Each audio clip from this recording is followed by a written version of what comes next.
Leaving all that aside, let's go to the Word of God and let's have fun learning the Word of God. இவற்றையெல்லாம் ஒருபுறம் ஒதுக்கி உட்கார வைத்துவிட்டு சந்தோஷமாக கர்த்தருடைய வார்த்தைக்கு போவோமா? ඉතින් මෙන්න මේ හැම දෙයක්ම පසෙකලා අපි සන්තෝෂයෙන් දෙවියන් වහන්සේගේ වචනයට ඇතුල් වෙමුද?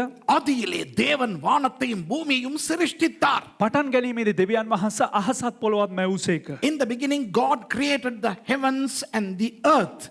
இன்றைக்கு நான் என்ன பேச போகிறேன் என்றால், අද මොනවද කතා කරන්න යන්නේ කිව්වොත්, ஆதியாகமம் 1வது அதிகாரத்திலே ஆண்டவர் செய்ததாக முறையாக சொல்லப்படும் 4 விஷயங்கள் இருக்கின்றன.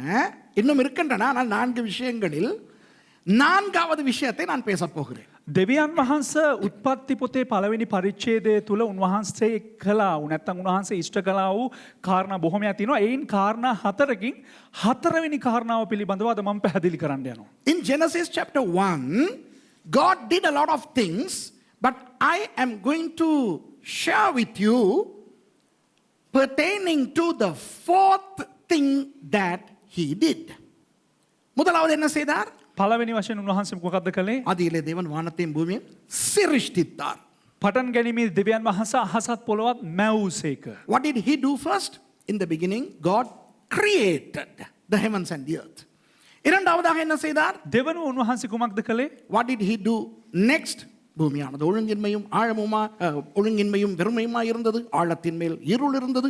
ஆவியானவர் ஜலத்தின் மேல் அசைவாடிக் கொண்டிருந்தார். ඉතින් මේ දෙවනි වශයෙන් මොනවද කරේ? පොළොව වනාවේ හිස්ව තිබුණා, පාළුව තිබුණා. ඒ අවස්ථාවේදී ජල මැද්දේ ශුද්ධාත්මයන්න් වහන්සේ ක්‍රියා කරමින් සිටියා. What is the second thing?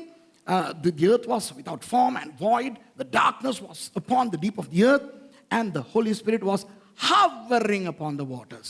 So number 1, he created. Then number 2, he was hovering.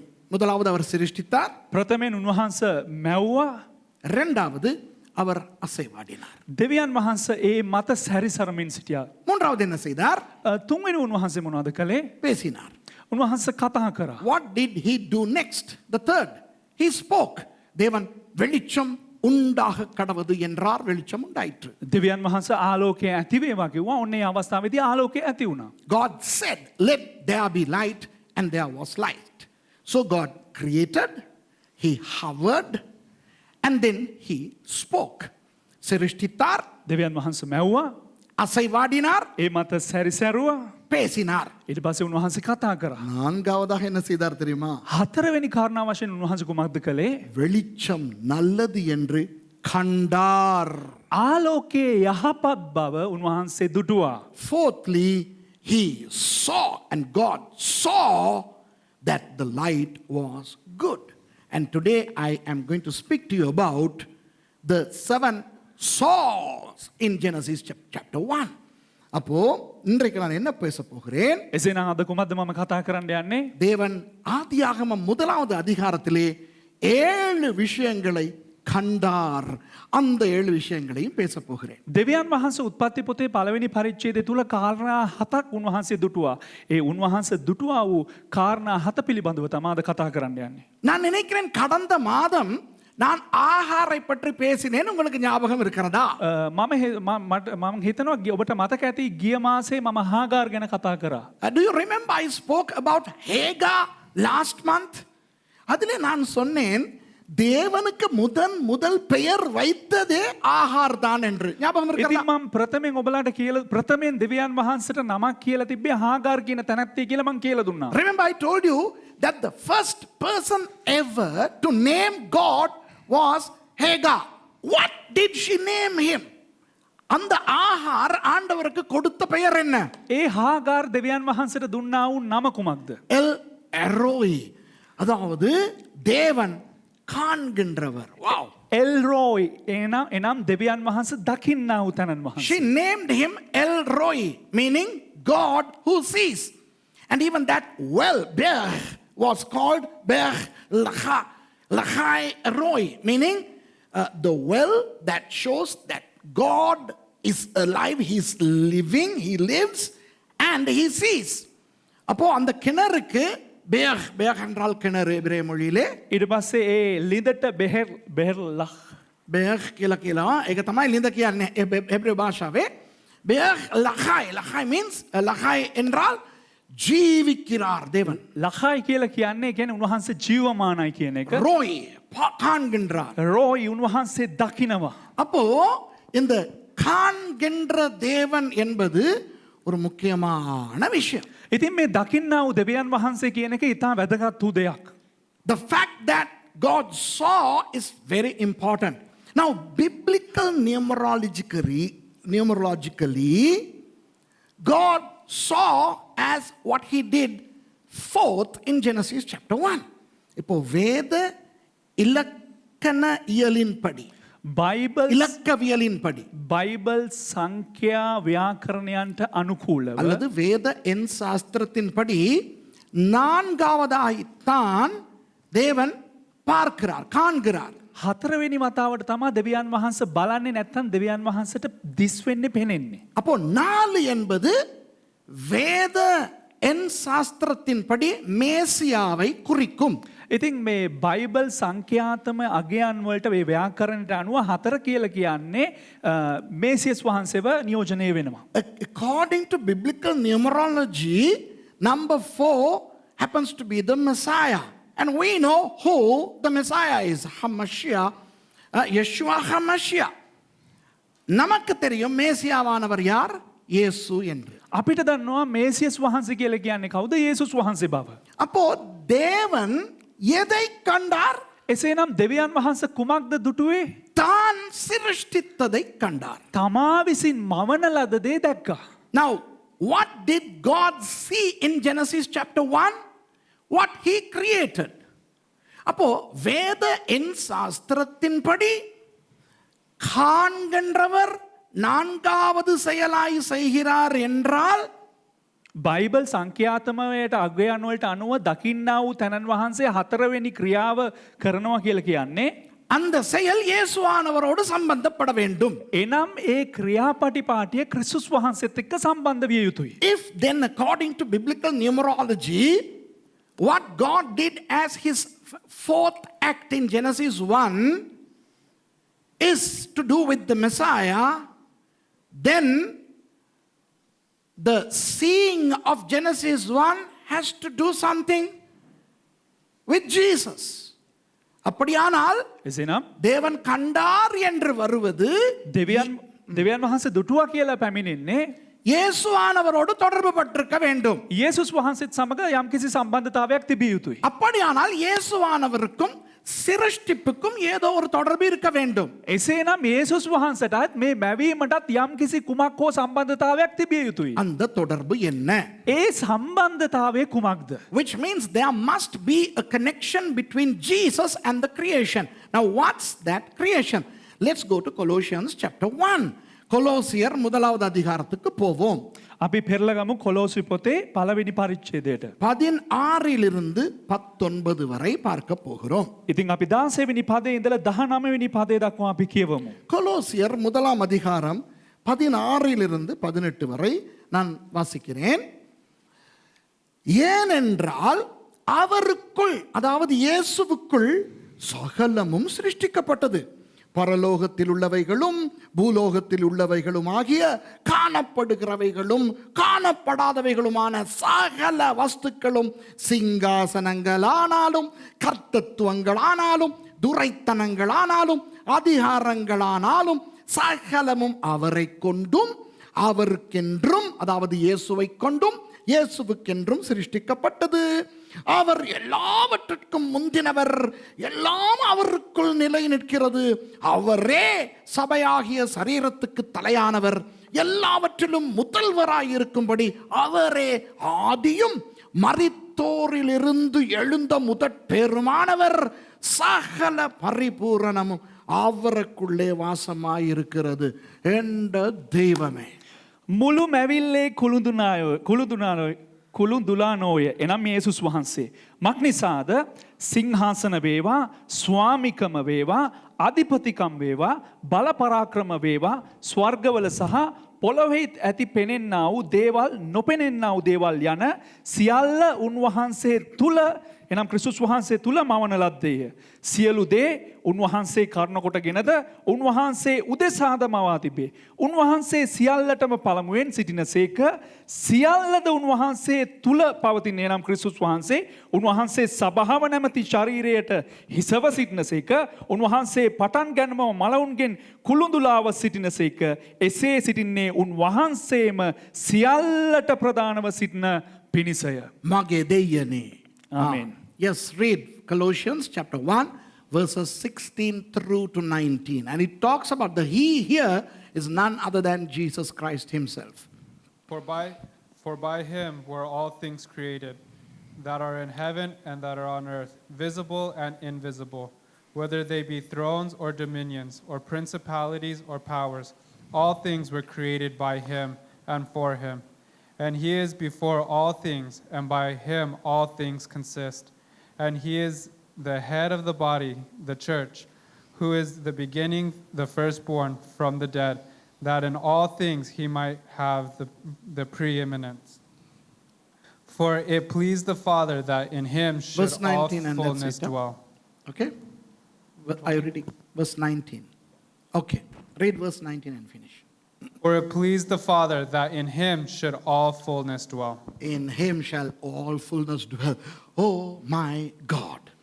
இப்போ வாசித்த இந்த 4 வசனங்களையும் எனக்கு ஒரு வருடத்துக்கு கற்றுக் கொடுக்க முடியும். දැන් මේ කියවුවා වගන්ති 4 පමණක් දේවගැත්තුමාට එක වර්ෂයක් පුරාවටම උගන්වන්න පුළුවන්. முழு கிறிஸ்துவியலும் இதற்குள்ளே அடங்கி இருக்கிறது. මුළු ක්‍රිස්තු ධර්මයම මෙහි අඩංගු වෙනවා. The entire Christology is embedded in these 4 verses, and if I want, I can preach for 1 whole year. But all what I have to say here is, whether you are a Trinitarian or not, whether you despise the doctrine of Trinity or not, I don't care. According to this, Jesus was the creator. He created everything for himself. நீங்கள் திருத்துவத்தை நம்புகிறவர்களாய் இருக்கலாம், நம்பாதவர்களாய் இருக்கலாம், அது எனக்கு பிரச்சனை இல்லை. ඔබ ත්‍රිත්වවාදියෙක් වෙන්නත් පුළුවන්, ඒ වගේම ත්‍රිත්වයට විරුද්ධ පුද්ගලයෙක් වෙන්නත් පුළුවන්. මට ඒක ප්‍රශ්නයක්ම නොවේ. நீங்கள் திருத்துவவாதியாய் இருந்துவிட்டு போங்கள், ஒருத்துவவாதியாய் இருந்துட்டு போங்கள், பயங்கரவாதியாய் இருந்துவிட்டு போங்கள், எனக்கு பிரச்சனை இல்லை. இந்த வசனங்களின்படி இயேசுவானவர் தான் சிருஷ்டிகர். ඉතින් ඔබ ත්‍රිත්වවාදියෙක් වෙන්න, ඔබ ඒකවාදියෙක් වෙන්න, ඔබ ත්‍රස්තවාදියෙක් වෙන්න, කුමන දෙයක් වුණත් කමන්නේ. මේ වචනයට අනුකූලව මේ සියල්ලක්ම මවනු ලබන්නේ ක්‍රිස්තුස් වහන්සේ. இப்போ ஆதியாகமம் 1வது அதிகாரத்திலே දැන් උත්පත්ති පළවෙනි පරිච්ඡේදයේ சிருஷ்டித்தவரும் இயேசுவே. මවනු ලැබුවේ ක්‍රිස්තුස් වහන්සේ. මැව්වේ යේසුස් වහන්සේ. சிருஷ்டித்ததும் அவரை கொண்டு, அவர்தான் வார்த்தையானவர். මවනු ලැබුවේ උන්වහන්සේ කරන කොටගෙන මැදයත් උන්වහන්සේ තමයි වාක්‍යානු. அதுபோல எல்லாவற்றையும் நல்லது என்று கண்டவரும் இயேசுவே. ඒ වගේම මේ සියලු දෙයක් යහපත් බව දුටුවෙත් යේසුස් වහන්සේ. It was Jesus who created everything, and it was Jesus, the word of God, through which everything was created, and it was Jesus who saw those things to be good. இப்போ பாருங்கள், දැන් බලන්න இந்த கண்டார் என்பதையும் நல்லது என்பதனையும் சேர்த்துத்தான் ஆதியாகமம் 1வது அதிகாரத்திலே பார்க்கிறோம். දැන් මේ අපිට උත්පත්ති පළවෙනි පරිච්ඡේදයේ බොහෝ විට දකින්න පුළුවන් දුටුවා නැත්තම් මේ දැක්කා මේ කියන නෑ. දැන් උත්පත්ති පළවෙනි පරිච්ඡේදයේ දුටුවා කියා අපි දකින දේ සමග යහපත්ය කියා කියන එකත් අපි බලනවා. මොකද්ද දැක්කේ උන්වහන්සේ උත්පත්ති එකේ? තනිකර යහපත් කියන දේවල් පමණයි. Now in Genesis chapter 1, God saw is coupled with good. So whatever he saw in Genesis 1 was good. இப்போ ஒரு இடத்திலே நான் அவர் நல்லதல்ல என்று ஒன்றை கண்டார் என்று சொல்லுவேன். அது ஆதியாகமம் 1 கிடையாது, அது 2 வருகிறது. ඒ කියන්නේ දෙවියන් වහන්සේ එක දෙයක් පිළිබඳව ඒ කියන්නේ තරම් ඒ කියන්නේ යහපත් බව දුටුවේ නැහැ. ඒ එකේ නෙවෙයි. නමුත් ඒක දෙවෙනි පරිච්ඡේදය තුල පැමිණෙනවා. There was one thing that he saw to be not good, but that's not in Genesis 1. That's in Genesis 2. We will touch it later. You know what that is, okay? அது உங்களுக்கு என்னவென்று இப்பொழுதே தெரியும். சரி, அதை விடுவோமே. ඒ කුමක්ද කියලා ඔබලාට දන්නවා. ඒක දැන් අපි දැනට හදාරිමු. இப்போ அவர் நல்லது என்று கண்ட அந்த 7 சமாச்சாரங்களையும் வசனத்திலே வாசித்து பார்ப்போம். දැන් උන්වහන්සේ යහපත් බව දුටු ඒ දේවල් 7 පිළිබඳව අපි දේව වචනෙන් අපි අඳුනා ගන්න යනවා. What were the 7 things that God saw to be good in Genesis 1? Verse 4. Let's read verse 4. நான்காவது வசனத்தை பார்ப்போம். ඉතින් අපි 4 වෙනි වගන්ති කියවමු. வெளிச்சம் நல்லது என்று தேவன் கண்டார். එළිය යහපත් බව දෙවියන් වහන්සේ දුටුසේක. Yeah. And God saw the light, that it was good. And God That's it. That's all we want. தேவன் வெளிச்சத்தை தான் முதலாவது நல்லது என்று காண்கிறார். දෙවියන් වහන්සේ ආලෝකය තමා ප්‍රථම වශයෙන් යහපත් ලෙස දකින්නේ. God first saw light to be good. Now, would that mean that up until he created light, all that he had created were not good? அப்படியானால் அவர் வெளிச்சத்தை உண்டாக்கிவிட்டுத்தானே நல்லது என்று காண்கிறார். එසේනම් උන්වහන්සේ ආලෝකය ඇති කරලානේ යහපත් බව යහපත් කියලා දකින්නේ. அப்படியானால் அதற்கு முன்னே அவர் வானத்தையும் பூமியையும் சிருஷ்டித்தாரே, அதை நல்லது என்று காணவில்லையா? එසේනම් ඊට කලින් දෙවියන් වහන්සේ අහසත් පොළොවත් මැව්වානේ. එය යහපත් බව උන්වහන්සේ දුටුවේ නැද්ද? முறையாக எப்படி வந்திருக்க வேண்டும்? පිළිවෙලට කොහොමද එන්න ඕන? How should it have appeared? ஆதியிலே தேவன் வானத்தையும் பூமியையும் சிருஷ்டித்தார். පටන් ගැනීමේ දෙවියන් වහන්සේ අහසත් පොළොවත් මැවුසේක. வானத்தையும் பூமியையும் நல்லது என்று கண்டார். අහසත් පොළොවත් යහපත් බව දුටුසේක. It should be in the beginning God created the heavens and the earth, and he saw the heaven and the earth as good. But it doesn't say that. அது அப்படி சொல்லவில்லை. නමුත් ඒක එහෙම ප්‍රකාශ වෙන්නේ නැහැ. வெளிச்சத்தை தான் முதலாவது அவர் நல்லது என்று காண்கிறார். ආලෝකය තමා උන්වහන්සේ ප්‍රථම වතාවට යහපත් බව දකින්නේ. He first saw light to be good. Now that doesn't mean that everything else that he created were not good. அதனுடைய அர்த்தம் அவர் சிருஷ்டித்த ஏனையவை நல்லதல்ல என்பதல்ல. ඉතින් එහි අර්ථය උන්වහන්සේ මැව්වා වූ අනික් කාරණා අයහපත් බව නෙවෙයි.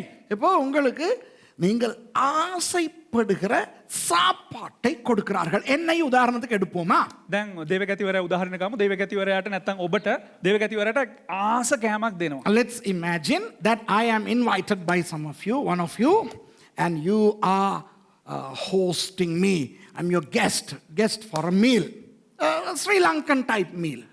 ஒரு இலங்கை சாப்பாடு, இந்திய சாப்பாடு இல்லை, இலங்கை சாப்பாடு. அப்போ தான் அந்த கதை பொருந்தும். ඉන්දියාවේ කෑමක් නෙවෙයි ලංකාවේ කෑමක් කියලා ගම. එතකොට ඒකට තමයි හරියන්නේ කතාව. இப்போ எனக்கு என்னென்ன பிடிக்கும், சுரேஷுக்கு என்னென்ன பிடிக்கும், දැන් පාස්ටර්ට මොනවද කැමති, what are the things that I like, இப்படி தான் சாட்டில் நைஸாக சொல்லிடணும். அப்போ தானே அடுத்த முறை கொரோனா முடிஞ்ச பிறகு கூப்பிடும்போது இதெல்லாம் கொடுப்பாங்க. இதுதான் டெக்னிக். මේක තමයි තාක්ෂණය. ඒ කියන්නේ දැන් ෂේප් එක කිව්වන තමයි කොරෝනා ඉවර වෙනකොට ගාන්ට එන්නේ දේවල්. So on the pretext of preaching, Daniel, I'm just hinting people after corona when they invite me, these are the things that they have to give me. Okay, எனக்கு ஆட்டிறைச்சி ரொம்ப பிடிக்கும். මට එළුමස් කැමති. I like mutton a lot. Sheep meat is okay, lamb is okay. Okay, செம்மறியாட்டிறைச்சியும் பரவாயில்ல. ஆட்டிறைச்சி இல்லாட்டி செம்மறியாட்டிறைச்சி பரவாயில்ல. මේ එළුමස් නැති උනත් කමන්නේ. මේ බැටළු මසුත් කැමති පොඩ්ඩක්. பொரிச்சி ரொம்ப விருப்பம். මේ ටිකක් බැදලා වැඩිපුර කැමති. I like it fried. Okay, not half, not full fried. Okay. அப்புறம் எனக்கு பீஃபும் பிடிக்கும், மாட்டிறைச்சும் பிடிக்கும். මට හරක් මසුත් පොඩ්ඩක් කැමති. I love beef. அப்புறம் எனக்கு வேற என்ன நிறைய விஷயம் பிடிக்குமே. எனக்கு தோசை பிடிக்கும், இட்லி பிடிக்கும். தோசை கැමති, இட்லி I කැමති. like dosa, idli. Hey, I like string hoppers. Idiyappam பிடிக்கும். அம்மா உருளோ மீன் கறியோட அப்படியே அந்த உரப்பா குரக்காயெல்லாம் போட்டு செஞ்சு உருளோ மீன் கறியோட இடியாப்பம். ஒரு 15 இடியாப்பமும் அதுக்கு பிறகு இன்னொரு 5 இடியாப்பமும் நான் சாப்பிடுவேன். அப்படி கொடுத்தா අර මට කැමති ඉදියාප්ප කන්න කැමති හුරුල්ලෝ අර මේ මාළුවත් එක්ක ඉස්සලා 15ක් කාලා මට පුළුවන් වුණා මම පස්සෙත් 5ක් විතර කනවා. என்ன வேதனைடா இதெல்லாம் இல்லையேன்னு நினைக்கும் போது பரவாயில்ல. String hoppers 15 and then 5 with a really Negombo style cooked hurullo fish. இதெல்லாம் பிடிக்கும். இன்னும் பப்படம் எல்லாம் பிடிக்கும். பப்படம் பிடிக்கும். පපඩම් කැමති. அப்புறம் ரொம்ப பிடிக்கும். இரு, நீ அவசரப்படாத, சும்மா இரு, நான் வருவேன் அதுக்கு. கவனிங்க, அதுக்கு தாண்டி வருவேன் நான் பிறகு முருங்கா பிடிக்கும். முருங்கைக்காய் நல்ல பால் கறி வச்சா ரொம்ப பிடிக்கும். ඉතින් මේ මුරුංගා මේ කිරි හොද්දට හදලා ඒකටත් මං කැමතියි. Murunga it's called drumsticks. I like drumsticks. இப்படி நிறைய விஷயம் பிடிக்கும். அப்புறம் இறால் பிடிக்கும். ඒ වගේම ඉස්සෝ කැමතියි. நேரு கொழும்பு பக்கத்தில் உள்ளவர்கள் இந்த வெளிப்பாட்டை பெற்றுக்கொள்ளுங்கள். இறால் பிடிக்கும். ඉතින් නිගම්බෝල ඉන්න කට්ටිය මේ එළිදරව්ව ලබා ගන්න මට මේ ඉස්සෝ කැමතියි. Those of you who live in Nigambo, here is this revelation. I love prawns. இதோட මේත් එක්ක கருவாடும் பிடிக்கும். කරවලත් කැමතියි.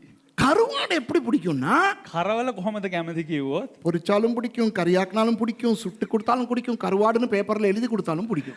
මේ කරවල බැදලා කැමති, කරි හදලා කැමති, සම්බෝල හදලා කැමති. ඒ කියන්නේ ලියලා දුන්නත් කරවල කියලා ඒත් කැමති. I love dry fish the most. I like dry fish in any form and fashion. Raw, cooked, fried, boiled. But even if you write dry fish on a white paper, I love that. அந்த கருவாடு பொரிச்சா கட்டாயம் சம்பல் இருக்கணும். ඒ කරවල තිබ්බනම් අනිවාර්යයෙන්ම පොල් සම්බෝලක් තියෙන්න ඕන. தேவன் இணைத்ததை மனுஷன் பிரிக்க கூடாது. கருவாட்டையும் சம்பளையும் பிரிக்க கூடாது. දෙවියන් වහන්සේ එකතු කරපු දේ කවදාකවත් මනුෂ්‍යය වෙන් කරන්න හොඳ නැහැ. You know, if there is dry fish, there has to be coconut sambal. What God has put together, sambal and dry fish, let no man put asunder. அதோட ஒரு புருஷன் பொஞ்சாதி இருந்தா புல்ல இருக்கணும். அது மாதிரி கருவாடும் சம்பளம் இருந்தா பொரிச்ச மிளகாய் கொச்சுக்கா இருக்கணும். දැන් මේ පුරුෂයෙකුත් බහරයෙකුත් ඉන්න අනිවාර්යයෙන්ම ළමයෙක් ඉන්න ඕනේ. ඒ වගේම කරවලත් සම්බෝලත් තිබ්බනම් අනිවාර්යයෙන්ම බැදපු මිරිස් කෑල්ලකුත් තියෙන්න ඕනේ. When there is a husband and wife, there has to be a child. So if there is dry fish and coconut sambal, there has to be fried dried chili. ஆனால் சில நேரம் பிள்ளைகள் இல்லாத தம்பதிகள் இருக்கலாம். ஆகவே பொரித்த மிளகாய் இல்லாவிட்டாலும் பரவாயில்லை. සමහරක් වෙලාවට මේ ළමයි නැති යුවලවල ඉන්න පුළුවන්. ඒ නිසා මේ බැදපු නැති මිරිස් තිබුණේ නැතත් ප්‍රශ්නයක් නැහැ. බැදපු මිරිස් තිබුණ නැත්නම් බැදපු නැති නෙවෙයි. So it is okay for couples to not have a child. So it is okay for me to not have that fried chili. But I would be happy with the sambal and dry fish. இப்போ நீங்க என்ன உங்க வீட்டுக்கு கூப்பிட்டுருக்கீங்க.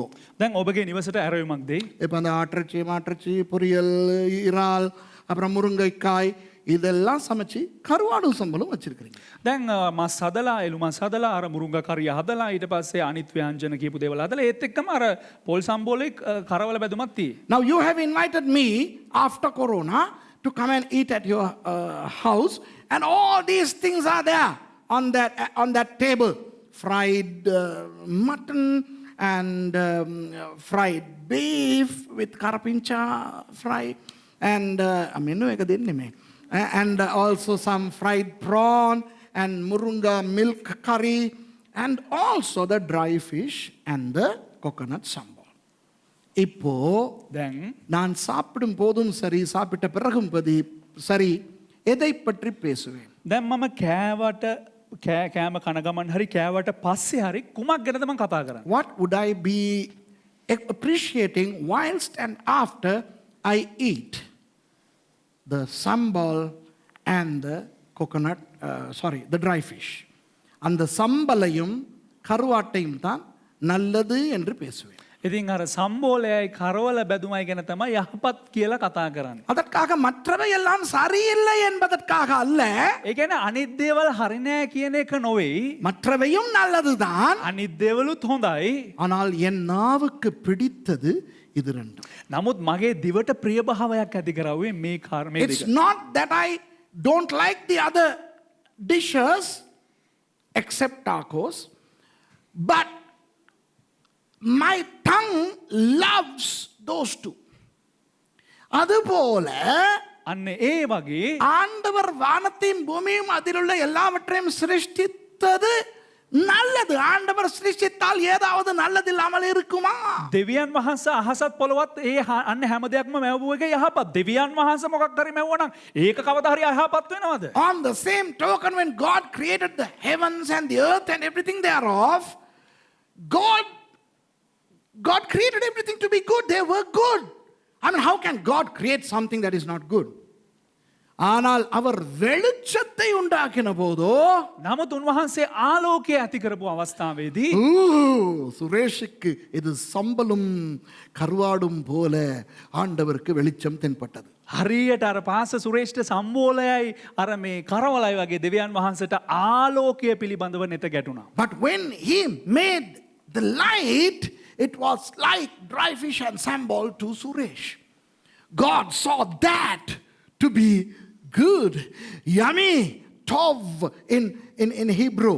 ஆண்டவர் அதை வெளிச்சத்தை பார்க்கும் பொழுது நல்லது சூப்பர் எபிரேய மொழியிலே டவ் என்று கண்டார். හැබ්‍රේය භාෂාවෙන් ටොව් කියලා කියනවා. දෙවියන් වහන්සේ දැක්කද? ඒක දැක්ක ආලෝකය දැක්කම ශාන්‍යමයි කියලා උන්වහන්සේ ප්‍රකාශ කළා. இப்போ விரைவாக அந்த 7 காரியங்களையும் பார்க்க வேண்டும். දැන් අපි විග්‍රහ කූලව අපි ඒ ඉක්මනට ඉක්මනට ඒ කාරණා හත අපි බලය යුතුයි. Now we have to look at these 7 things fast because my sermon is not this. Wait for that.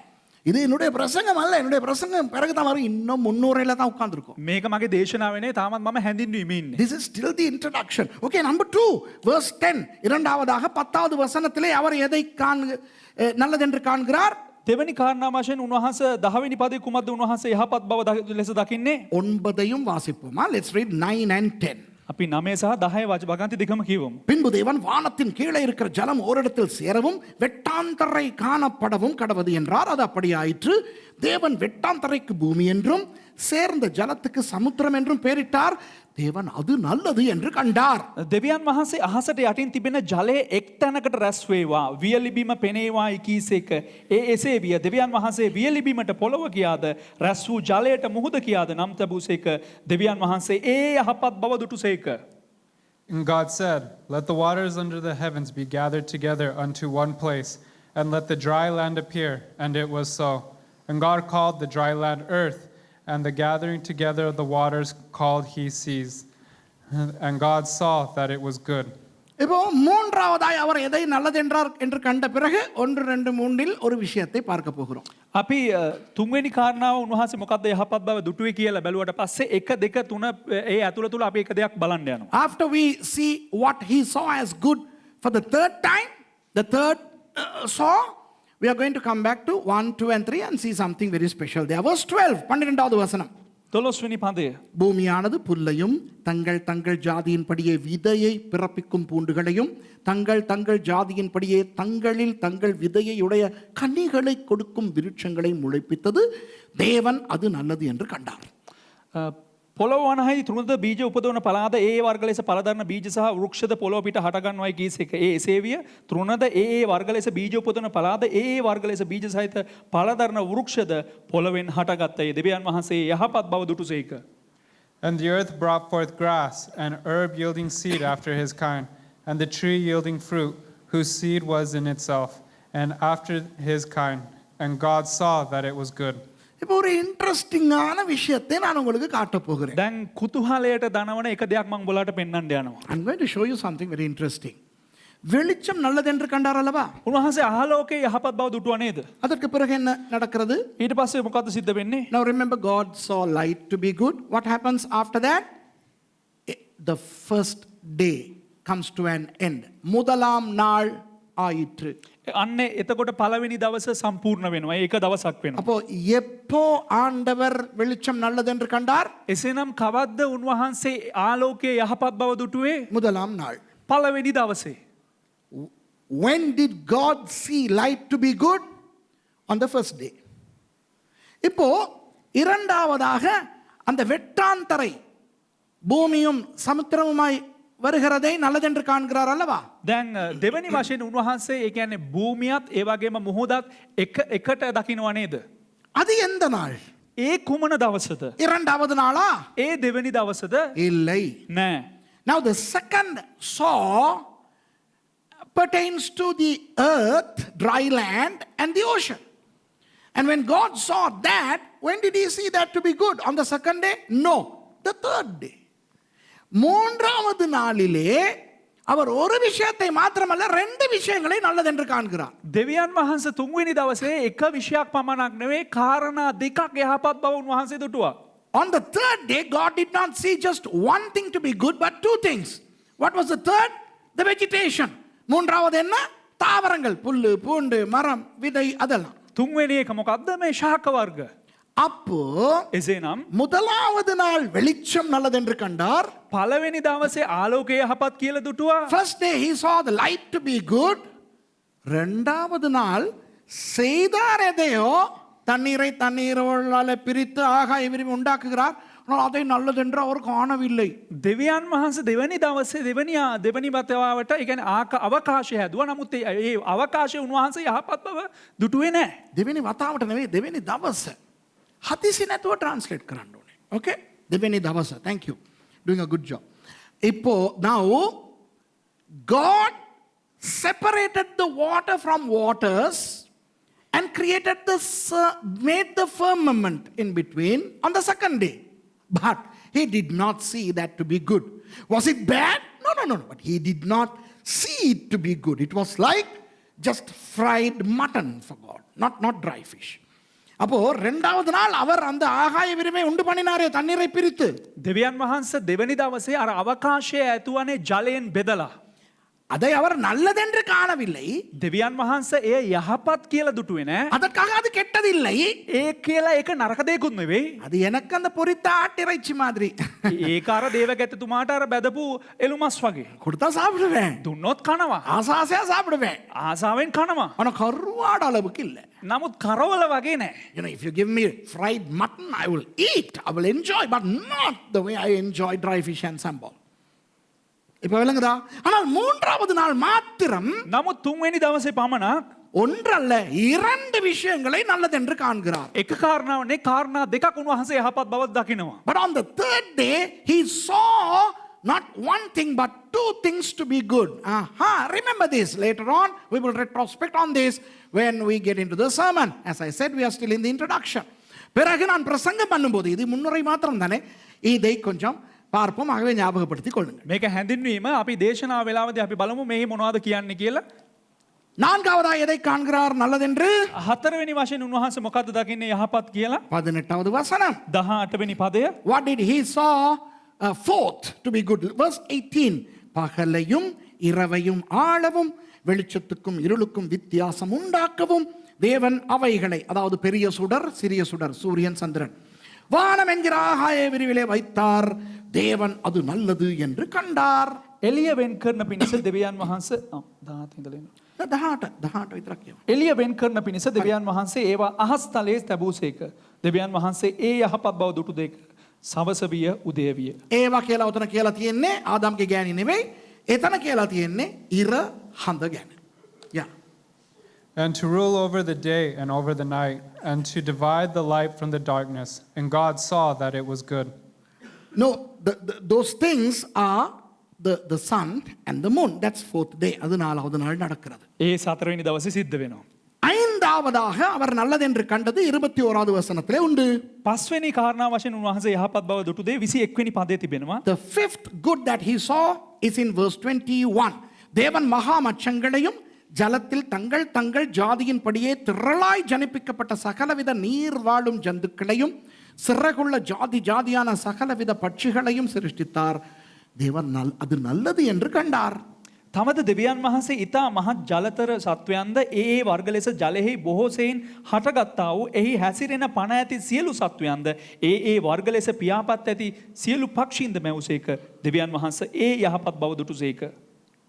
And God created great whales and every living creature that moveth, which the waters brought forth abundantly after their kind, and every winged fowl after his kind. And God saw that it was good. ஆறாவதாக எதை நல்லது என்று காண்கிறார்? 6 වෙනි උන්වහන්සේ කුමක්ද යහපත් ලෙස දකින්නේ? 25வது வசனம். 25 වෙනි පදය. What he saw as good, sixth, is in verse 25. தேவன் பூமியில் உள்ள ஜாதி ஜாதியான காட்டு மிருகங்களையும் ஜாதி ஜாதியான நாட்டு மிருகங்களையும் பூமியில் ஊரும் பிராணிகள் எல்லாவற்றையும் உண்டாக்கினார். தேவன் அது நல்லது என்று கண்டார். දෙවියන් වහන්සේ ඒ වර්ග ලෙස පොළොවේ මුර්ගයන්ද ඒ වර්ග ලෙස සිව්පාවන්ද ඒ වර්ග ලෙස භූමියේ බඩගා යන සියලු සතුන්ද සෑදුසේක. දෙවියන් වහන්සේ ඒ යහපත් බව දුටුසේක. And God made the beast of the earth after his kind, and cattle after their kind, and everything that creepeth upon the earth after his kind. And God saw that it was good. இன்னொரு joke காட்ட போறேன் உங்களுக்கு. තවත් එක දෙයක් ඔබලට පෙන්වන්න යනවා. I'm going to show you something very humorous here. It was after that, on the same day, the sixth day, that God created humans, but he did not see it to be good. அந்த ஆறாவது நாளிலே தான் அவர் மனுஷனையும் சிருஷ்டிக்கிறார், ஆனால் அது நல்லது என்று கண்டார் என்று இல்லை. ඒ 6 වෙනි දවසේ තමයි දෙවියන් වහන්සේ මනුෂ්‍යයත් නිර්මාණය කරන්නේ. නමුත් ඒක යහපත් ලෙස උන්වහන්සේ දකින්නේ නැහැ. ஏனென்றால் ඇයි කිව්වොත් இரண்டாவது அதிகாரம் 18க்கு போனால் தெரியும், දෙවනි පරිච්ඡේදයේ 18 වෙනි පදයට ගියා නම් අපිට වැටහෙනවා அவர் மனிதனை தனியாக படைத்தார் அல்லவா. උන්වහන්සේ මනුෂ්‍යයා තනියම මැව්වනේ. மனுஷன் தனிமையாக இருப்பது நல்லதல்ல என்று கண்டார். මනුෂ්‍යයා තනිව සිටීම හොඳ නැහැ කියලා උන්වහන්සේට දිස් වුණා. அந்த ஒன்றைத்தான் நல்லதல்ல என்று கண்டார். ඒ එක දේ තමයි උන්වහන්සේ කියන්නේ හරි නෑ ඒක හොඳ නෑ කියලා උන්වහන්සේට දිස් වුණේ. You know, when after creating Adam, when he saw Adam, chapter 2 verse 18 says that he saw that it is not good for man to be alone. Now, since it is not within the perimeters of what I have in my scope of teaching today, I'm not going to get into that. அது இந்த பிரசங்கத்தோடு சம்பந்தமுடையது இல்லை என்றபடினால் நான் வரப்போவதில்லை, பிறகு வருவேன். මේ දේශනාවට ඒ දේ සම්බන්ධ නැති නිසා මම පසුව ඒ පිළිබඳව පැමිණෙනවා. I will come to that later on during the sermon. இப்போ ஏழாவதாக அவர் எதை நல்லது என்று காண்கிறார்? දැන් 7 වෙනි උන්වහන්සේ කුමක්ද යහපත් ලෙස දකින්නේ? What did he see as good? Seventhly, verse 31, 31வது வசனம். 31 වෙනි පදය. எல்லாவற்றையும் பார்க்கிறார். அப்பொழுது தேவன் தாம் உண்டாக்கின எல்லாவற்றையும் பார்த்தார். அது நல்லா பாருங்க, நன்றாய் இருந்தது அல்ல, மிகவும் நன்றாய் இருந்தது. வாவ். දෙවියන් වහන්සේ සෑම දෙයක් දෙහම බලන උන්වහන්සේ කියනවා, මෙහෙම වචන සඳහන් වෙනවා, දෙවියන් වහන්සේ තමන් සෑදූ සියල්ලම දුටුසේක. බලව ඒ ඊතා යහපත්ව තිබුණේ. නිකන් යහපත්ව නෙවෙයි, ඒ ඊතා යහපත්ව තිබුණේ. Yeah. And God saw everything that he had made, and behold, it was very good. And the evening and the morning were the sixth day. He didn't just say it's good, but it was very good. Wow. It was very good. இப்போ இந்த 7 நல்லதுகளை பார்த்தார் அல்லவா? දැන් මේ යහපත් කාරණා 7 බැලුවා නේද? மறுபடி பார்ப்போமா? අපි ආපහු වටව බලමුද? Can we go back to those things? Okay. முதலாவது நாள் வெளிச்சம் நல்லது என்று காண்டார். පළවෙනி දවසේ ආලෝකය යහපත් බව උන්වහන්සේ දුටුවා. First day he saw light to be good. இரண்டாவது நாள் அவர் அந்த ஆகாய விரிவை உண்டு பண்ணினார், ஆனால் அதே நல்லது என்று அவர் காணவில்லை, ஆகவே அது வேண்டாம். දෙවියන් වහන්සේ අවකාශය දුවා, ඒක යහපත් බව උන්වහන්සේ දුටුවේ නැහැ. ඒ නිසා ඒ පිළිබඳව අවශ්‍ය නැහැ. Second day he made the firmament by dividing the waters, but he did not see it to be good. But on the third day he sees 2 things to be good. One, the land, dry land, and 3, vegetation. மூன்றாவது நாளில் 2 விஷயங்களை நல்லது என்று காண்கிறார். තුන්වෙනි දවසේ කාරණා දෙකක් උන්වහන්සේ යහපත් ලෙස දකිනවා. வெட்டாந்தரை அல்லது பூமியை கண்டு நல்லது என்கிறார். அடுத்தது தாவரங்களை பார்த்து நல்லது என்கிறார். උන්වහන්සේ ගොඩබිමවත් සහ ඒ වගේම ශාක වර්ග බලලා යහපත් කියලා කියනවා. நாலாவது நாள் சூரியனையும் சந்திரனையும் பார்த்து நல்லது என்று கண்டார். හතරවෙනි දවසේ උන්වහන්සේ සූර්යයත් ඒ වගේම චන්ද්‍රයත් බලලා ඒ පිළිබඳව යහපත් කියලා උන්වහන්සේ දකිනවා. On day 4 he saw the sun and the moon and said, wow, these are wonderful, this is good. And then on the 5th it was fish and fowl. மீன்களையும் 5வது நாளில் மீன்களையும் பறவைகளையும் மச்சங்களையும் பட்சிகளையும் பார்த்து நல்லது என்று கண்டார். 5 වෙනි දවසේ උන්වහන්සේ මත්ස්‍ය වර්ගත් ඒ වගේම පක්ෂීනු දැකලා එය යහපත් කියලා උන්වහන්සේ දකිනවා. 6வது நாள் மிருகங்களையும் ஊரும் பிராணிகளையும் பார்த்து நல்லது என்கிறார். උන්වහන්සේ 6 වෙනි දවසේ ඒ සියලුම මුර්ගයනුත් ඒ වගේම උරගයන් ඔය සියලු දෙනාමත් බලලා ඒ යහපත් බව උන්වහන්සේ දකිනවා. On day 6th he saw the beasts and the creeping animals and he said good. On the same day he looked at everything and then he saw all to be very good. அதே நாளில் 6வது நாளில் ඒ 6 වෙනි දවසේම எல்லாவற்றையும் பார்த்து மிகவும் நன்றாய் இருக்கிறது என்று கண்டார். හැම දෙයක්ම බලලා ඒ ඊතා යහපත්ව තිබෙනවා කියලා උන්වහන්සේ දුටුවා. ஏற்கனவே பார்த்தோம் இதையெல்லாம் காண்கிறவர் இயேசுவானவர் என்று. අපි මේට කලින්ම බැලුවා මේ සියල්ලක්ම දකින්නේ යේසුස් වහන්සේ කියලා. We saw that it all was seen by Jesus. It was Jesus who sees all these things. இவையெல்லாம் பார்க்கிறவர் இயேசுவானவர் என்று මේ பார்க்கிறோம். හැම දෙයක්ම බලන්නේ යේසුස් වහන්සේ කියලා අපි මේට කලින්ම අපි බැලුවා. இந்த முறையில் அவர் சிருஷ்டித்ததற்கும் காரணம் உண்டு. මේ ක්‍රමයට නැත්තම් පිළිවෙලට උන්වහන්සේ මවන්න හේතුව කුමක්ද? He had a purpose in creating whatever he created or making whatever he made in this order. Why? It relates to the salvation plan of God. அது தேவனுடைய ரட்சிப்பின் திட்டத்தோடு சம்பந்தப்படுகிறது. මන්දයත් අන්නේ මැව්වා උදේ දෙවියන් වහන්සේගේ ගැලවීමේ සැලස්මට අයත්ව තිබෙන නිසා. அதை நான் ரட்சிப்பின் திட்டத்தோடு ஒப்பிட்டு காட்டப் போகிறேன். இப்போதான் பிரசங்கம் தொடங்குகிறது. ඉතින් අන්න ඒ මැව්වාවේ කාරණා හත යහපත් කාරණා හත ගැලවීමට සම්බන්ධ කරලා කතා කරන්න යනවා. ඉතින් දැන් තමා දේශනාවේ ආරම්භය. And it is now that the sermon commences. All this while we were dealing with the introduction and how the Lord Jesus connects this creating order with the salvation plan. இப்போ දැන් ஆதியாகமம் முதலாவது அதிகாரத்துக்கு போவோம். උත්පත්ති පළවෙනි පරිච්ඡේදයට අපි යමු. முதலாவது வசனத்தை வாசிப்போம். පළවෙනி පදය අපි කියවමු. Let's read Genesis 1:1. எல்லாருக்கும் இது மனப்பாடமா தெரியணுமே. සෑම දෙනාටම මේ කටපාඩමින් දැනගන්න අවශ්‍යයි. Every one of us should know this by heart. ஆதியிலே தேவன் வானத்தையும் பூமியையும் சிருஷ்டித்தார். පටන් ගැනීමේදී දෙවියන් වහන්සේ අහසත් පොළොවත් මැවූසේක. In the beginning, God created the heavens and the earth. அப்போ என்னத்தை பார்க்கிறோம்? முதலாவது අපි පළමු වශයෙන් කුමක්ද දකින්නේ? ஆண்டவர் ஒரு புதிய சிருஷ்டிப்பை மேற்கொள்ளுகிறார். දෙවියන් වහන්සේ අලුත් මැවිල්ලක් මවනු So ලබනවා. God is involved with a new creation. Now let's compare it to the salvation plan. அதை ரட்சிப்பின் திட்டத்தோடு ஒப்பிடுவோம். 2 கொரிந்தியர் 5:17க்கு போவோம். හොඳයි ඒ ගැලවීමේ සැලස්මත් එක්ක සම්බන්ධ කරමු. ඒ නිසා අපි පෙරලා ගමු 2 කොරින්ති පොතේ 5 වෙනි පරිච්ඡේදයේ 17 වෙනි පදයට. 2 Corinthians chapter 5 verse 17 talks about a new creation. Let's read it. இப்படி இருக்க ஒருவன் கிறிஸ்துவுக்குள் இருந்தால் புது சிருஷ்டியாய் இருக்கிறான், பழையவைகள் ஒளிந்து போயின, எல்லாம் புதிதாயின. එබැවින් යමෙක් 5:17. එබැවින් යමෙක් ක්‍රිස්තුස් වහන්සේ තුල සිටින්නේ නම් ඔහු අලුත් මැවිල්ලක්ය, පරණ දේ සියල්ලම පහව ගියේය. Therefore, if any man be in Christ, he is a new creation. All things are passed away. Behold, all things are become new. அன்பானவர்களே, ஆதியிலே தேவன் வானத்தையும் பூமியையும் சிருஷ்டித்த பொழுது அல்லது அதற்கு பிறகு பூமியானது ஒழுங்கின்மையும் வெறுமையுமாய் மாறினது போல மனுஷனை ஆண்டவர் படைத்திருந்தாலும் மனுஷன் ஒழுங்கின்மையும் வெறுமையுமாய் இருக்கிறான். ප්‍රේමාන්තින දෙවියන් වහන්සේ පටන් ගැනීමේදී අහසත් පොළොවත් මැව්වත් පොළොව වනාහි පාළුව හිස්ව තිබුණා.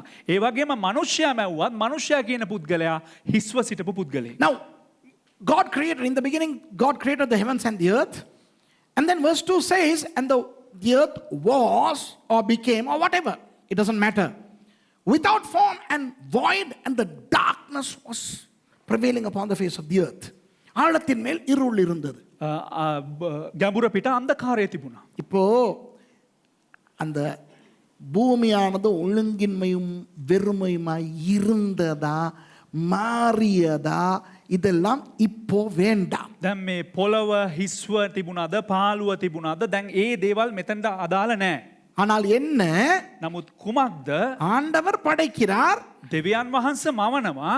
ஆனால் ஒழுங்கின்மையும் வெறுமையும் இருளும் இருக்கிறது. නමුත් පාළුව හිස්ව ගැඹුර පිට අන්ධකාරය තිබෙනවා. Let's not get into the gap theory and all that kind of stuff. God created the heavens and the earth, but then in verse 2 we see 3 negative things. What? We see formlessness, void and darkness. அதுபோல ඒ වගේ உலகில் பிறந்த ஒவ்வொரு மனுஷனையும் ஆண்டவர் தான் படைத்தார். ලෝකේ ඉපදෙන්නා වූ හැම මිනිසෙක්ම නිර්මාණය කරනු ලබන්නේ දෙවියන් වහන්සේ. Every human being on earth was created, is created, will be created by God. தேவனை பற்றி தெரிந்தவன் தெரியாதவன், தமிழன் சிங்களவன், வெள்ளைக்காரன் கருப்பன், சைனாக்காரன், இந்து முஸ்லிம் கத்தோலிக்க பௌத்த, தேவனில்லை என்கிறவன் எல்லாரையும் சிருஷ்டித்தவர் தேவன். அவ்வளவுதான். දෙවියන් වහන්සේ ගැන දන්නේ නැති හින්දු මුස්ලිම් බෞද්ධ චීනකාරයෝ සුද්දෝ ඒ වගේම ආසියානුකාරයෝ මේ හැම சிங்கள දෙමළ. සිංහල දෙමළ මේ හැම එක්කෙනෙක්ම මවන්නේ දෙවියන් වහන්සේ. It was God who created the white man, the brownies, the blackies, the yellow, the Sinhala, the Tamil, the English, the Burger, and the Buddhist, Hindu, Catholic, Muslim, whoever, and the atheist. God created everybody. ஆனால் இந்த உலகத்தில் பிறக்கும் பொழுது எப்படி பிறக்கிறோம்? නමුත් මේ ලෝකෙට ඉපදෙනකොට කොහොමද වුන් ඉපදෙන්නේ? But when we are born, how are we born? ஒழுங்கின்மை, வெறுமை, இருள். පාළුව, හිස්ව, අන්ධකාරයෙන්. We are born without form, and we are born void, and we are born in darkness. அப்ப என்ன நடக்கிறது? එසේනම් කුමක්ද සිද්ධ වෙන්නේ? 2 கொரிந்தியர் 5:17 வருகிறது. 2 කොරින්ති 5:17 පැමිණෙනවා. இயேசு கிறிஸ்துவை அறிந்து கொள்ளுகிறோம். යේසුස් වහන්සේව අඳුනා ගන්නවා. So we, according to 2 Corinthians 5:17, meet Jesus Christ. இயேசுவை ஏற்றுக்கொள்ளுகின்ற நாம் යේසුස් වහන්සේව පිළිගන්නා වූ අපි மறுபடியும் பிறக்கிறோம். නැවත අපි උත්පාදනය වෙනවා නැත්නම් නැවත අපි ඉපදෙනවා. We who accept Jesus as our personal savior and God, we become a new creation. අපි born again වෙනවා. We are born again. மறுபடியும் பிறக்கிறோம். අපි නැවත උත්පාදනය වෙනවා, born again වෙනවා. கிறிஸ்தவர்களுக்கு என்ன நடக்கிறது? කිතුණුවන්ට කුමක්ද සිද්ධ වෙන්නේ? ஒரு மதத்திலிருந்து இன்னொரு மதத்துக்கு அவர்கள் வரவில்லை. එක ආගමකින් තවත් ආගමකට පැමිණුනේ නැහැ. ஒரு தத்துவத்திலிருந்து புதிய தத்துவத்துக்கு வரவில்லை. එක தர்ஷனேக்கிங் தவத் தர்ஷனேකට ආවේ නැහැ. அவர்கள் பழைய வாழ்க்கைக்கு செத்து போய், ஒழுங்கின்மை, வெறுமை, இருளுக்கு செத்து போய் மறுபடியும் பிறக்கிறார்கள். ඔවුන් පරණ ජීවිතේ මැරෙනා. එනම් හිස්සු ඒ වගේම පාළුව ගැඹුරු තියනා ගැඹුරු අන්ධකාරය තිබෙනා ජීවිතේට මැරිලා නැවත ඔවුන් උත්පාදනය වෙනවා.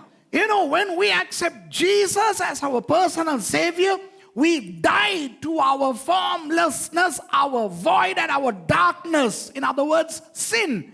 And we are born again as Christians. புரியுதா உங்களுக்கு? වැටහෙනවද ඔබලට? இப்போ கிறிஸ்தவர்களை தேவன் பார்க்கிறார். දැන් කිතුණුවන් දෙස දෙවියන් වහන්සේ බලනවා. இயேசுவானவர் பார்க்கிறார். යේසුස් වහන්සේ බලාගෙන ඉන්නවා. Now Jesus is looking at his Christian believers. இப்போ முதலாவது அவர் என்ன சொல்லுகிறார் பாருங்க. யோவான் 1:4 வாசிப்போம். උන්වහන්සේ කිතුණුවන් දිහා බලාගෙන මොනවද කියන්නේ කියලා අපි බලමු. යොහාන් පොතේ 1වෙනි පරිච්ඡේදය 4වෙනි පදය.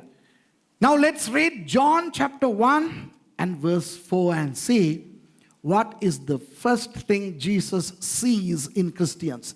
இயேசுவானவர் கிறிஸ்தவர்களுக்குள் நல்லது என்று காண்கின்ற முதலாவது விஷயம் என்ன? යේසුස් වහන්සේ කිතුණුවන් තුල යහපත් ලෙස දකින්නා වූ ප්‍රථම විෂය කුමක්ද? அவருக்குள் ஜீவன் இருந்தது. அந்த ஜீவன் மனுஷருக்கு ஒளியாயிருந்தது. උන්වහන්සේ තුල ජීවනය තිබුණේය. ඒ ජීවනය මනුෂ්‍යයන්ගේ ආලෝකය වූයේය. In him was life, and the life was the light of men. பாருங்கள், அக்கிரமங்களிலும் பாவங்களிலும் மரித்துத்தானே இருந்தோம். බලන්න පව්වලට සියලුම දුසිරිත්වලට මැරිලා නේද සිටියේ? ஒழுங்கின்மையா இருந்தோம், வெறுமையா இருந்தோம், இருளிலே இருந்தோம்.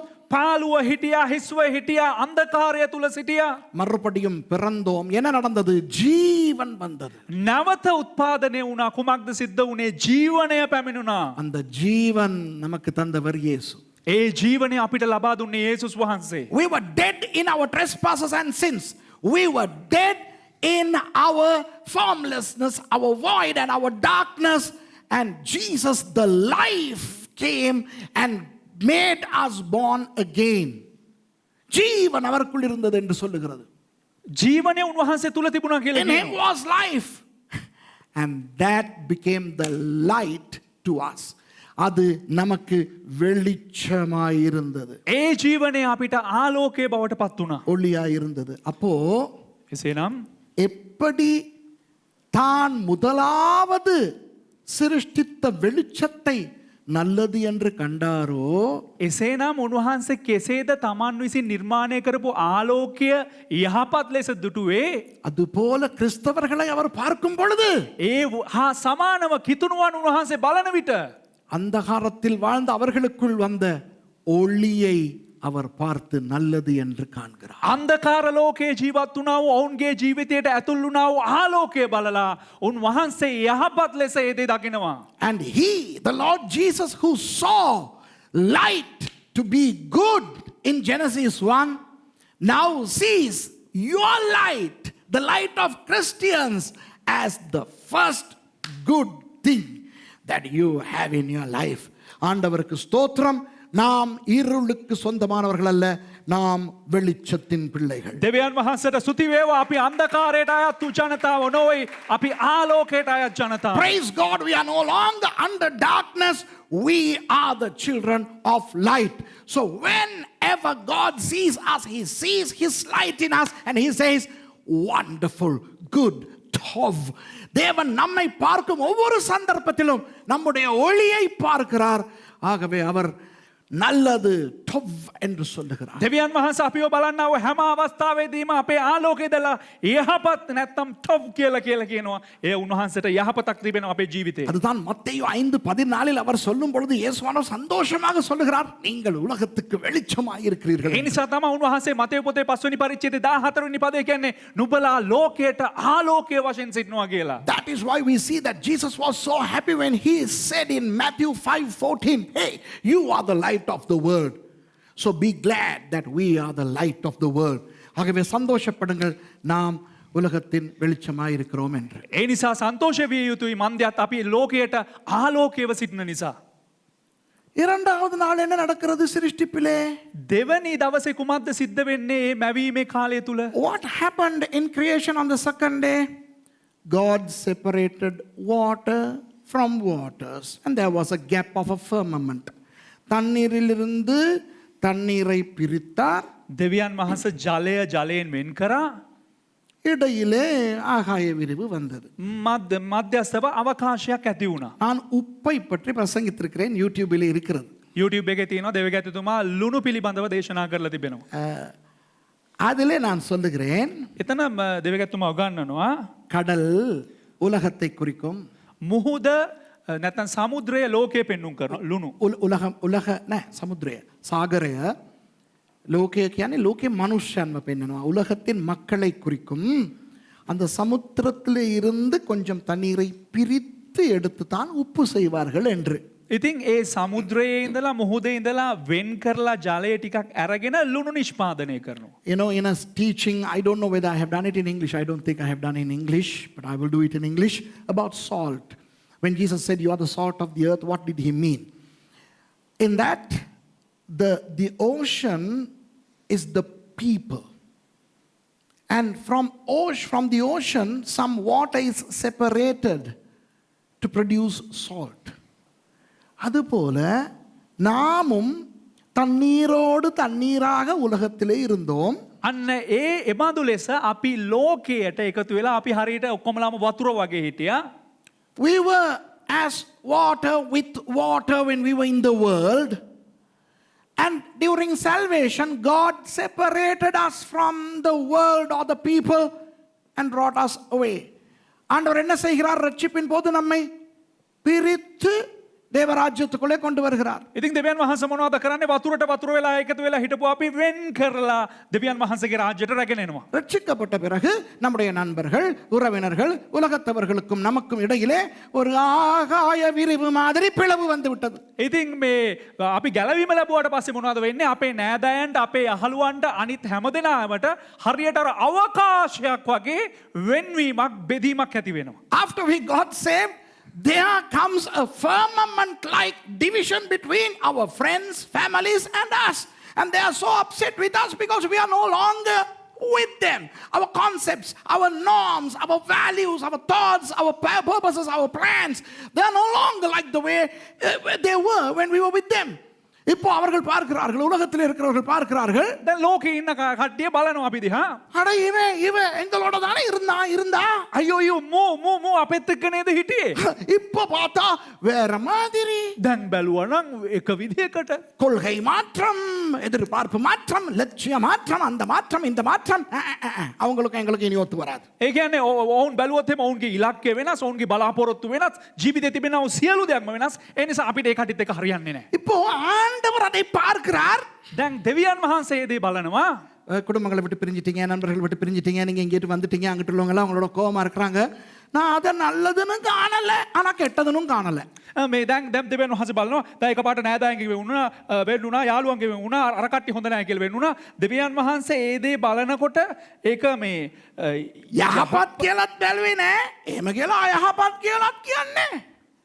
You know, God sees that. Now you are no longer with your family, friends, and they are upset with you, and you know, you are ostracized, you are persecuted, all that kind of stuff. Now, God is not seeing that and saying, wow, that's good. But then He doesn't even say it's bad. விளங்குதா உங்களுக்கு? ரெண்டு பிரிவை குறிக்கும் அல்லவா? ඒ කියන්නේ දෙආකාර වෙන් දෙක දෙක ඒ කියන්නේ වෙන් කිරීම පෙන්වුම් කරනවා. බෙදීම. Biblical numerologically 2 is division. So on day 2 there was this division. God doesn't say, wow, division is good. Neither does He say it's bad. Oh, வேத இலக்க வியலின்படி ரெண்டு பிரிவை குறிக்கும். බයිබල් සංඛ්‍යාත ව්‍යාකරණයට අනුකූලව දෙක කියලා කියන්නේ බෙදීම සඳහන් කරනවා. இரண்டாவது நாள் பிரித்தார். දෙවනි දවසේදී බෙදනු ලැබුවා. அந்த பிரிவை நல்லது என்று சொல்லவும் இல்லை, ඒ බෙදීම යහපත් කියලා කිව්වෙත් නෑ. அது கெட்டது என்று சொல்லவும் இல்லை. கெட்டதா இருந்தால் பிரித்திருப்பாரா? හැබැයි ඒකට කියලා ඒ දවස අයහපත් කියලා කිව්වේ නෑ. අයහපත් වුණා නම් උන්වහන්සේ බෙදායිද? ஆகவே அன்பான கிறிஸ்தவர்களே, நீங்கள் உங்கள் சொந்தக்காரர்களிடத்திலிருந்து, உங்கள் கலாச்சாரத்திலிருந்து, உங்கள் நண்பர்களிடத்திலிருந்து, மற்றவர்களிடத்திலிருந்து நீங்கள் பிரிந்து வந்திருக்கிறீர்கள். அது கெட்டதல்ல, நல்லதல்ல என்று ஆண்டவர் காணவில்லை, அதற்காக அது கெட்டதும் அல்ல. මේ දැන් ප්‍රේමාන්තේනි ඔබලා කිතුණු වුණාට පස්සේ ඔබලා නෑදෑයන්ගෙන් ඒ වගේම ඔබලාගේ යහළුවන්ගෙන් ඔබලාගේ සංස්කෘතියෙන් බෙදිලා ආවට ඒක දෙවියන් වහන්සේ එක පැත්තකින් යහපත් කියලා දුටුවෙත් නෑ, ඒ වගේම උන්වහන්සේ ඒක අයහපත් කියලා දුටුවෙත් නෑ. You see, you know, you separated from your word, your friends, your family. And well, God sees that, and although He doesn't say it's good that you're no longer with your family, it's good that you're no longer with your old pals. No, He doesn't say that. But neither does He say it's bad. You get the message, don't you? என்னன்னு புரியுது இல்லையா உங்களுக்கு? හැම දිනාටම වැටහෙනව නේද? அங்க சிருஷ்டிப்பு, இங்க சிருஷ்டிப்பு. අර එහෙ මැවීමත් මෙහෙ මැවීම. அதேதான் இங்க நடக்குது. இருங்க, இப்பதானே 2, இப்ப 3க்கு போவோம். එහෙ සිද්ධ වුණේ තමයි, එහෙ දේ සිද්ධ වුණේ තමයි මෙහෙත් සිද්ධ වුණේ. අපි බලමු ඊළඟ කාරණාවේදී. மூன்றாவது நாளிலே තුන්වෙනි දවසේදී double dose நல்லது. ඒ කියන්නේ ඩබල් ලෝස් කාරණා දෙකක් යහපත්. You know, on day 3, God looks and says, good, twice. Wow, why? ඇයි? 3 means resurrection. 3 என்பது உயிர்த்தெழுதலை குறிக்கும். ඒ කියන්නේ තුන කියලා තුන ඉලක්කම සඳහන් කරන්නේ මොකද්ද? උත්ථානය. அங்க என்ன நடந்தது? சிருஷ்டிப்பிலே මැවීමේදී කුමක්ද සිද්ධ වුණේ? தண்ணீரால் தானே எல்லாம் நிரம்பி இருக்கிறது. ඒ කියන්නේ ජලයෙන් හැම දෙයක්ම පිරලා තිබුණේ. அந்த தண்ணீரை ஓரிடத்தில் சேர்ப்பதன் மூலம் வெட்டாந்தரை காணப்படுகிறது. ඒ කියන්නේ ජලය වෙන් කිරීමේ මොකද්ද ඇවිල්ලා ඒක හිස් භාවයක් බෙදීමක් දැක්කා. නෑ කිරිකොකා, ජලය එක්තැනට රැස් කරපු නිසා පොළොබිම මතු වුණා. You know, when God segregated the waters and gathered them to one place, all of a sudden dry land appears. So the land that was hitherto submerged in water resurrects. இதுவரை தண்ணீருக்குள் புதைந்து அமிழ்ந்து மறைந்திருக்கும் பூமி உயிர்த்தெழும்பினது போல வெளியே தென்படுகிறது. මෙතරම් වෙලා ජලයට සැඟවිලා අතුරුදහන් වෙලා පේන්නේ නැතිව තිබ්බා වූ මේ භූමිය නැවත වතාවක් උත්පාද නැත්තම් ආපහු නැවත නැගිටින්න පටන් ගත්තා. ரோமர் 6ஆம் அதிகாரத்திலே பவுலடியார் மூலமாய் பரிசுத்த ஆவியானவர் சொல்லுகிறார். රෝම 6 වෙනි පරිච්ඡේදයේ පාවුල්තුමා කරනකොටගෙන සුද්ධාත්මයන්න් වහන්සේ මෙන්න මෙහෙම කියනවා. இயேசுவை ஏற்றுக்கொண்டவன் தண்ணீருக்குள்ளே போகிறானே ஞானஸ்நானம் எடுக்க. යේසුස් වහන්සේව පිළිගත්තා වූ අය වතුර බෞතිස්මය ලබා ගැනීම ජලය ඇතුළට යනවනේ. அவன் வெளியே வரும் பொழுது இயேசுவோடு கூட உயிர் தெழும்பி வருகிறான் என்று. ඔහු නැවත ජලයෙන් එළියට පැමිණෙන විට යේසුස් වහන්සේත් සමග ආපහු උත්ථානයට පැමිණෙනවා. The Holy Spirit tells us through the Apostle Paul in Romans chapter 6 that the person who accepted Jesus and is born again goes into the water by way of baptism, and then he comes out, he or she comes out being resurrected with Jesus. அப்போ ஞான ஸ்நானம் நாம் எடுக்கிறதை ஆண்டவர் இரண்டாவது நல்லது என்று காண்கிறார். එසේනම් අපි බවතිස්මය ලබන එක යේසුස් වහන්සේ නැත්නම් දෙවියන් වහන්සේ ඒක යහපත් බව දකිනවා. So the second good thing that God sees in Christians is the baptism, which is not a sacrament, which is not a ritual, which is not a confirmation of transformation, that is resurrection. இப்போ ஞானஸ்நானம் என்பது ஒரு சடங்காச்சாரம் அல்ல. දැන් බෞතිස්මය කියලා කියන්නේ එක මේ සංස්කෘතිමත් දෙයක් නොවේ. ஒரு ஒரு ஒரு கிறிஸ்தவன் என்று அடையாளப்படுத்தும் ஒரு நடைமுறை அல்ல. නැත්තම් කිතුණුවා කියන්න සලකුණු කරන එක කාරණාවකුත් නෙවෙයි. அது இயேசுவோடு கூட உயிர் தெழும்புதல். එය යේසුස් වහන්සේත් එක්ක උත්ථානය පිළිබිඹු කරනවා. ஆகவே நீங்கள் யாராவது குடும்பத்தில் எல்லாரும் ஒன்னா ஞானஸ்நானம் எடுக்கிற வரைக்கும் நான் இருக்கிறேன், எங்க அப்பா அனுமதி கொடுக்கிற வரைக்கும் இருக்கிறேன், மாமனார் துபாயில இருந்து ஓகே சொல்ற வரைக்கும் இருக்கிறேன், இப்படி எல்லாம் சொல்லாமல் சீக்கிரம் உயிர் தெழும்புகிற வழியை பார்த்து ஞானஸ்நானம் பெற்றுக் கொள்ளுங்கள். එහෙනම් කවුරු හරි කෙනෙක් පවුලේ ඉඳගෙන කිව්වනම් එහෙම මම දැම්මම බෞතිස්ම ගන්න ඕනේ නැහැ, මම මගේ තාත්තා බෞතිස්ම ගන්න කියන කල් ඉන්නවා, ඩුබායි වල ඉන්න මාමා බෞතිස්ම ගන්න ඕන කියලා කියනවා. ඒ නිසා කරුණා කරලා ඉක්මනටම බෞතිස්මය ගන්න මන්දයත් එය යේසුස් වහන්සේත් එක්ක උත්ථානයට සමාන කරනවා. So if you're caught in the sentimental quagmire and if you say I will be baptized when all my family is baptized together, or I will wait till I go to Israel and be baptized in the river Jordan, or I will wait till my father-in-law from Abu Dhabi, Sirisena's house, that lady's husband tells me to be baptized, don't procrastinate the resurrection. Be baptized. விளங்குதா? වැටහෙනවද? அதோடு அதே நாளில் அந்த உயிர்த்தெழுந்த அந்த மூன்றாவது நாளிலேயே ஆண்டவர் தாவரங்களை பார்த்து நல்லதென்று காண்கிறார். ඒ උත්ථානය වන දවසේම දෙවියන් වහන්සේ මේ ඒ කියන්නේ ශාක වර්ග බලලා උන්වහන්සේ ඒ පිළිබඳව යහපත් කියලා කියනවා. On the third day itself, God looks at the vegetation and says, wow, this is good. So on the third day that we are baptized, the resurrection, God looks at us and says, now things need to grow in you. உனக்குள்ளே இனி தாவரங்கள் முளைக்க வேண்டும். දැන් නුඹ තුල දේවල් වර්ධනය කියන ශාක වර්ධනය වෙන්න අවශ්‍යයි. வாசிக்க தேவையில்லை. சங்கீதம் 1 என்ன சொல்லுகிறது? කියවන්න අවශ්‍ය නැහැ. ගීතාවලියේ 1:3 මොකක්ද කියන්නේ? மூன்றாவது வசனம் சொல்லுகிறது, அவன் நீர்க்கால்களின் ஓரமாய் நடப்பட்ட மரங்களைப் போல விருட்சங்களைப் போல இருப்பான். ඒ කියන්නේ ඒ පුද්ගලයා ඒ කියන්නේ දිය අසල සැදෙන්නා වූ වැඩෙන්නා වූ වෘක්ෂයකට සමානයි කියලා කියනවා. In Psalm 1:3 we don't need to read. The Bible says the righteous person is like a tree planted by the river. So we are compared to a those trees, plants, bushes, vegetation. நம்மை மரங்களுக்கு, பூக்களுக்கு, தாவரங்களுக்கு, செடிகளுக்கு, கொடிகளுக்கு நம்மை வேதம் ஒப்பிடுகிறது. ඉතින් දෙවියන් වහන්සේ අපේ දේව වචනේ තුල මනුෂ්‍යයන්ව සමාන කරලා තියෙනවා. පඳුරු වලට, ගස් වලට, වැල් වලට, මල් වලට, සියලුම ශාක වලට මනුෂ්‍යයව සමාන කරලා තිබෙනවා. யோவான் 15 நமக்கு சொல்கிறார், நானே திராட்சை செடி, நீங்கள் என் கொடிகள். ඒ කියන්නේ යේසුස් වහන්සේ කියනවා මම මිදි ගසය, නුඹලා මාගේ අතුය, මිදි අතුය. Yohan 15. In John 15, Jesus says, I am the vine, vine, and you are my branches. அப்போ இன்னும் கலாத்தியர் 5ஆம் அதிகாரம் 22-23 சொல்லுகிறார், ஆவியின் கனி நமக்குள் வர வேண்டும் என்று. ඒ වගේම ගලාති පොතේ 5 වෙනි පරිච්ඡේදයේ 22-23 කියනවා ඒ කියන්නේ ආත්මික ඵල අපි තුලයි කියලා. ඵලය ඒක වචනය. Now in Galatians chapter 5 verses 22-23, the Bible says that we need to produce the fruit of the Spirit. Now what does yield fruit? Tree. கனி கொடுப்பது எது? மரம். ඵල දෙන්නේ කුමක්ද? ගස්. அப்போ அன்பானவர்களே, வேதத்திலே பல இடங்களிலே நம்மை தாவரங்களுக்கு ஒப்பிடுகிறது. එසේනම් ප්‍රේමාන්තෙනි බයිබලයේ බොහෝ ස්ථානවල මනුෂ්‍යව ශාකවලට සංසන්දනය කරමින් කතා කරලා තිබෙනවා. Many verses are there in the Bible where we are compared to plant life. So the third thing God sees as good in our lives is that we are vegetation and we yield produce. மூன்றாவதாக இயேசு நம்மில் நல்லது என்று காண்பது நம்முடைய அந்த விருட்சத்தன்மை, மரத்தன்மை, கனி தரும் தன்மை. ඒ කියන්නේ යේසුස් වහන්සේ තුන්වෙනිය අපෙන් බලාපොරොත්තු වෙන්නේ මොකනවාද? වෘක්ෂය හැටියට, ගස්වැල් හැටියට ඵල ලබා දෙන්නව, ඵල දෙන්නව ස්වභාවය. முதலாவது என்ன? ප්‍රථම දේ කුමක්ද? வெளிச்சம்.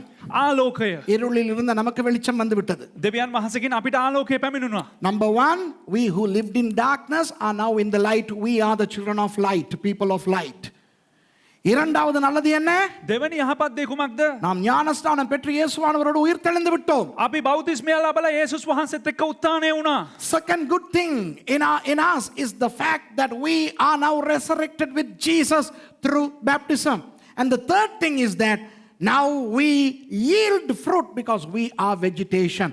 நாம் இப்பொழுது விருட்சங்களாகி விட்டோம், கனி தருகின்ற ஆசீர்வாதம் மிக்க ஒரு கூட்டமாகி விட்டோம். ඉතින් අපි දැන් එක කණ්ඩායමක් වුණා. කොහොමද? අපි වෘක්ෂ නිසා අපි ඵල ලබා දෙන්නා වූ කණ්ඩායමක් හැටියට මාරු වුණා. நான்காவதாக ஆதியாகமத்திலே ஆண்டவர் நல்லது என்று எதை காண்கிறார்? හතරවෙනුවට දෙවියන් වහන්සේ උත්පත්ති පොතේ යහපත් ලෙස දකින්නේ කුමක්ද? சூரியனையும் சந்திரனையும். සූර්යයත් චන්ද්‍රයත්. Now in Genesis 1, what does God see as good? Number 4, on the fourth day, sun and the moon. அப்போ கிறிஸ்தவ வாழ்க்கையில் சூரியன் சந்திரன் என்றால் என்ன? දැන් මේ ක්‍රිස්තියානි ජීවිතෙත් මේ සූර්යයා චන්ද්‍රයා කියලා කියන්නේ කුමක්ද? What is the sun and what is the moon in the Christian life? இப்போ பாருங்கள், யோசேப்பு ஒரு சொப்பனம் காணுகிறாரே ஆதியாகமம் புத்தகத்திலே. දැන් බලන්න උත්පත්ති පොතේ යෝසෙප් එක හීනයක් දකිනවා. Little young Joseph dreams a dream in the book of Genesis. அதிலே ඒ හීනේදී சூரியனும் சந்திரனும் 11 நட்சத்திரங்களும் அவரை வணங்குகின்றனவாம். ඉරත් හඳත් ඒ වගේම තාරකා 11කුත් 11කට ඔහු නමස්කාර කරනවා. In that dream, the sun, moon and 11 stars bowed down and worshipped Joseph. Who was the son? அதிலே சூரியன் யார்? කවුද ඒකේ සූර්යයා? யாக்கோபு. යාකෝබ්. 11 நட்சத்திரங்களும் யார்? ඒ තාරකා 11 කවුද? இவருடைய சகோதரர்கள். යෝසෙප්ගේ සහෝදරයා. The sun in that dream represented Jacob, the father of Joseph, and the 11 stars represented the brothers of Joseph. Who was the moon? யார் அந்த நிலவு? එසේනම් කවුද ඒ හඳ? உண்மையாவே அந்த பாட்டு ஞாபகத்துல சொல்லல, உண்மையாவே வந்துருச்சு எனக்கு. මේ ඒ ගීතය யார் அந்த நிலவு? ஒருவேளை கண்ணதாசன் யார் அந்த நிலவுன்னு இதை வச்சு போட்டாரோ தெரியல. அந்த சொப்பனத்தில் வருகிற நிலவு யார்? ඒ සිහිනේ දකිනේ හඳ චන්ද්‍රයා කවුද? யோசேப்பின் தாய். යෝසෙප්ගේ මව.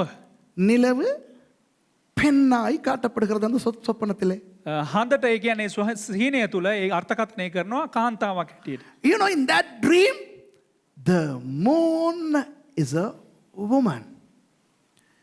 What is the function of the moon at night? இரவு நேரத்திலே රාත්‍රී කාලේ சந்திரனுடைய தொழிற்பாடு என்ன? චන්ද්‍රයාගේ කාර්යභාරය කුමක්ද? இரவு என்பது சூரியன் பூமிக்கு அடுத்த பக்கத்திலே போய் விட்ட நேரம், அப்படித்தானே? ඒ කියන්නේ රාත්‍රී කාලය කියලා කියන්නේ ඉර ලෝකෙන් අනිත් පැත්තට ගමන් කිරීම.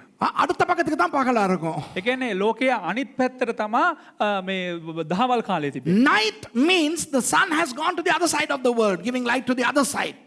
So if we in Sri Lanka are at night, that means the sun is on the other side. We can't see the sun. இப்போ இலங்கையிலே நமக்கு இரவு என்றால் சூரியன் பூமியின் அடுத்த பக்கத்துக்கு போய் விட்டது, நமக்கு இங்கிருந்து பார்க்க சூரியன் தெரியாது. ඉතින් අපි ලංකාවේ ඉන්නකොට අපිට රාත්‍රී කාලේ නම් හඳ පේනවා නම් අපිට කවදාකවත් ඉර බලන්න බෑ. මොකද අපේ අනිත් පැත්තේ තමයි ඉර තිබෙන්නේ. ஆனால் மேலே இருக்கிற சந்திரனுக்கு சூரியனை தெரியும். නමුත් ඉහළ ඉන්නා වූ චන්ද්‍රයාට සූර්යාව දිස් වෙනවා. But the moon which is up there can see the sun. சூரியனை அந்த சந்திரன் பார்த்து அந்த சூரியனின் ஒளியை தன்னகத்தே வாங்கிக் கொண்டு அதை இந்த இருளான பூமிக்கு பிரதிபலிக்கின்றது தான் சந்திரனுடைய வேலை. ඉතින් චන්ද්‍රයාගේ කාර්යභාරය කුමක්ද? චන්ද්‍රයා විසින් සූර්යාව බලලා සූර්යාගෙන් පරාවර්තනය වෙන්නා වූ ඒ ආලෝකය Tamanට ලබාගෙන ඒක ලෝකයට විහිදලා දෙන එක තමයි චන්ද්‍රයාගේ කාරණාව. But the sun which can see the moon which can see the sun receives the sunlight upon herself, feminine, and reflects it to the dark world. கிறிஸ்தவர்கள் ரட்சிக்கப்பட்டவர்கள் කිතුනුවන් ගැලවීම ලබපු අය நாம் பெண்ணா ஆனா අපි කාන්තාවත්ද පිරිමියෙක්ද. කෑනුද පිරිමිද? We Christians, are we male or female? What are we to Jesus? The brother-in-law? நாம் இயேசுவுக்கு யார்? மச்சானா? අපි ඒසුස් වහන්සට කවුද මස්සිනාද மனவாட்டி. මනමාලිය. மனவாட்டி என்றால் ஆனா பெண்ணா? මනාලිය කියල කියන්න පිරිමියද්ද ගැහැනියක්ද. பெண். ගැහැනියක්. So the bride of Christ is a woman, just like the moon. சந்திரனும் பெண். ඒගැන්නේ චන්ද්‍රයා කියල කියන්නෙත් කාන්තාවක්. பாவ இருளில் மூழ்கி கிடக்கும் உலகம் நீதியின் சூரியனாகிய இயேசுவை காண மாட்டாது. පාපයේ අන්දකාරයේ සිටින්නා වූ ලෝකය ධර්මිෂ්ඨකමේ සූර්යා නැමති යේසුස් වහන්සව දකින්නේ නෑ. The world which is in darkness cannot see Jesus, the Son of Righteousness. ஆனால் இந்த பூமியில இருந்து நம்மை பிரித்து ஆண்டவர் மேலே கொண்டு வைத்து இருக்கிறார் அல்லவா? නමුත් අපිව අපිව දෙවියන් වහන්සේ පොළොවෙන් වෙන් කරලා දෙක වෙන් කිරීම වෙන් කරලා අපි දැන් ඉහළින්නේ ඉන්නේ. We are separated from the world and we are aloof, we are above. We can see Jesus, the Son of Righteousness. நமக்கு இயேசு என்கின்ற நீதியின் சூரியனை காண முடியும். අපිට යේසුස් වහන්සේ නැමති ධර්මිෂ්ඨ මේ සූර්යාව ක්‍රිස්තුස් වහන්සේව අපිට දකින්න පුළුවන්. அந்த நீதியின் சூரியனாகிய இயேசுவானவரின் வெளிச்சத்தை நாம் பெற்றுக்கொண்டு பாவ இருளில் இருக்கும் உலகத்துக்கு இயேசுவின் வெளிச்சத்தை பிரதிபலிக்கின்ற சந்திரன்கள் நிலவுகள் தான் கிறிஸ்தவர்கள். කිතුනුවන් කියල කියන්නේ ධර්මිෂ්ඨකමේ සූර්යාවන යේසුස් වහන්සගේ ආලෝකය අපිට ලබාගෙන ලෝකය නැමති අන්දකාරය සිටින්නා වූ අයට ඒ ආලෝකය ලබාදිමින් දිස්නිය ලබාදිමින් සිටින්නා වූ චන්ද්‍රයන් තමා නැත්නම් ඒ මනාලිය තමා මේ සභාව කියල කියන්නේ. We the Christians are the moon or moons which would see Jesus, the Son of Righteousness, receive his light upon ourselves and reflect it into the dark world. The world doesn't see Jesus, but the world sees Jesus through us because we reflect his light. உலகம் இயேசுவை காண மாட்டாது. ලෝකයේ යේසුස් වහන්සේව දකින්නේ නැහැ. ஆனால் இயேசுவை உலகம் நம் மூலமாய் தான் காண வேண்டும். නමුත් ලෝකයේ යේසුස් වහන්සේව දකින්න ඕනේ අපි කරුණු කොටගෙන. ஆகவே வெளிச்சம் என்கின்ற அந்த புதிய ஜீவனுக்குள் வந்து එසේනම් මේ ආලෝකය කියන්නව අලුත් ජීවිතයට ඇතුල් වෙලා so we who have come into the light, we are the children of light. ஞானஸ்நானம் என்கின்ற உயிர்த்தெழுதலுக்குள்ளே பிரவேசித்து බෞතිස්මය කියනා වූ ඒ උත්තානයට ඇතුල් වෙලා and we who have shared in the resurrection of Jesus through baptism இப்போ நாம் மரங்களாக செடிகளாக கனி தருகின்ற விருட்சங்களாக தாவரங்களாக தேவனுக்குள்ளே இருக்கும் பொழுது දැන් අපි ගස් හැටියටත් වැල් හැටියටත් පල දෙන්නා වූ වෘක්ෂ හැටියට දෙවියන් වහන්සේ තුල සිටින විට so we now are vegetation producing fruit and produce in the kingdom of God.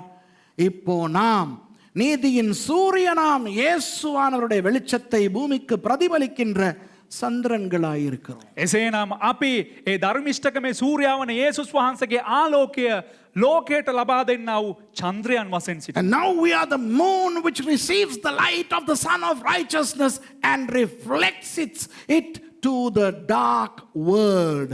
இது நல்லது என்று இயேசுவானவர் காண்கிறார். මෙය යහපත් කියලා යේසුස් වහන්සේ දකිනවා. This is good in the eyes of Jesus. Glory to God.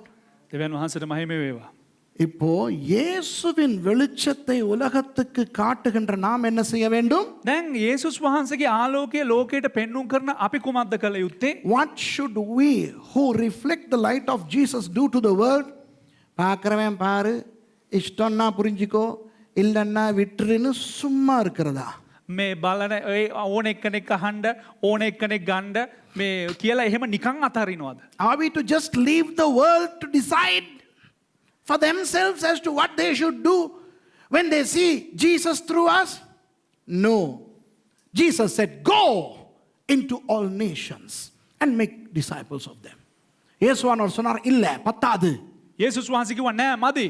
மத்தேயு 28:19 சொல்கிறார், நீ போய் சகல ஜாதிகளையும் சீஷராக்கு. මතේ 28:19 කියන නුඹ ගොස් සියලු ජාතීන් ගෝලයන් කරපන්න කියලා. அப்போ එසේනම් உலகத்துக்கு போய் மனுஷர்களை சீஷராக்கி அவர்களை கொண்டு வா என்ற அந்த விஷயத்துக்கு ලෝකයට ගිහිල්ලා ඒ මනුෂ්‍යන්ට ගැලවීම ලබලා දීලා ගෝලයන් කරන්න කිව්වා වූ ඒ විෂයට இயேசுவானவர் வைத்த பெயர் என்ன? යේසුස් වහන්සේ තිබ්බා වූ නම කුමක්ද? What was the name given by Jesus to the task of going into all the world and preaching the gospel and making disciples? We call it evangelism. நாம் சொல்லுகிறோம் சுவிசேஷம் அறிவித்தல். අපි කියනවා ඒකට සුභාරංචි මෙහෙය කියලා. சுவிசேஷ ஊழியம். සුභාරංචි සේවය කියලා. The ministry of evangelism. But what did Jesus call? இயேசுவானவர் அதற்கு என்ன பெயர் வைத்தார்? නමුත් යේසුස් වහන්සේ කුමන නමක්ද ඒකට තැබුවේ? மீன் பிடிச்சிட்டு வந்து வலைய அலசிக்கிட்டு இருக்கிறாரு பேதுரு. මාළු අල්ලලා ඇවිත්ලා පේත්‍රුස් මොනවද කරන්නේ? දැල් හොදාගෙන හිටියා පවිත්‍ර කරමින්. Peter came back from fishing and he was washing his nets.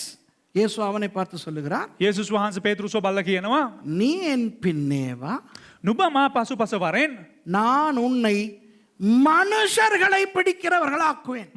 மனுஷர்களை பிடிக்கிறவனாக்குவேன். මම නුඹව මනුෂ්‍යයන් අල්ලන්නෙකු කරන්නම් කියලා. Come, leave your net, you come behind me and I shall make you a fisher of men. இப்போ தமிழ்ல மனுஷர்களை பிடிக்கிறதுன்னு தான் இருக்கு. සිංහලෙන් මනුෂ්‍යයන් අල්ලන්නේ කරනවා කියලා තමයි තිබෙන්නේ.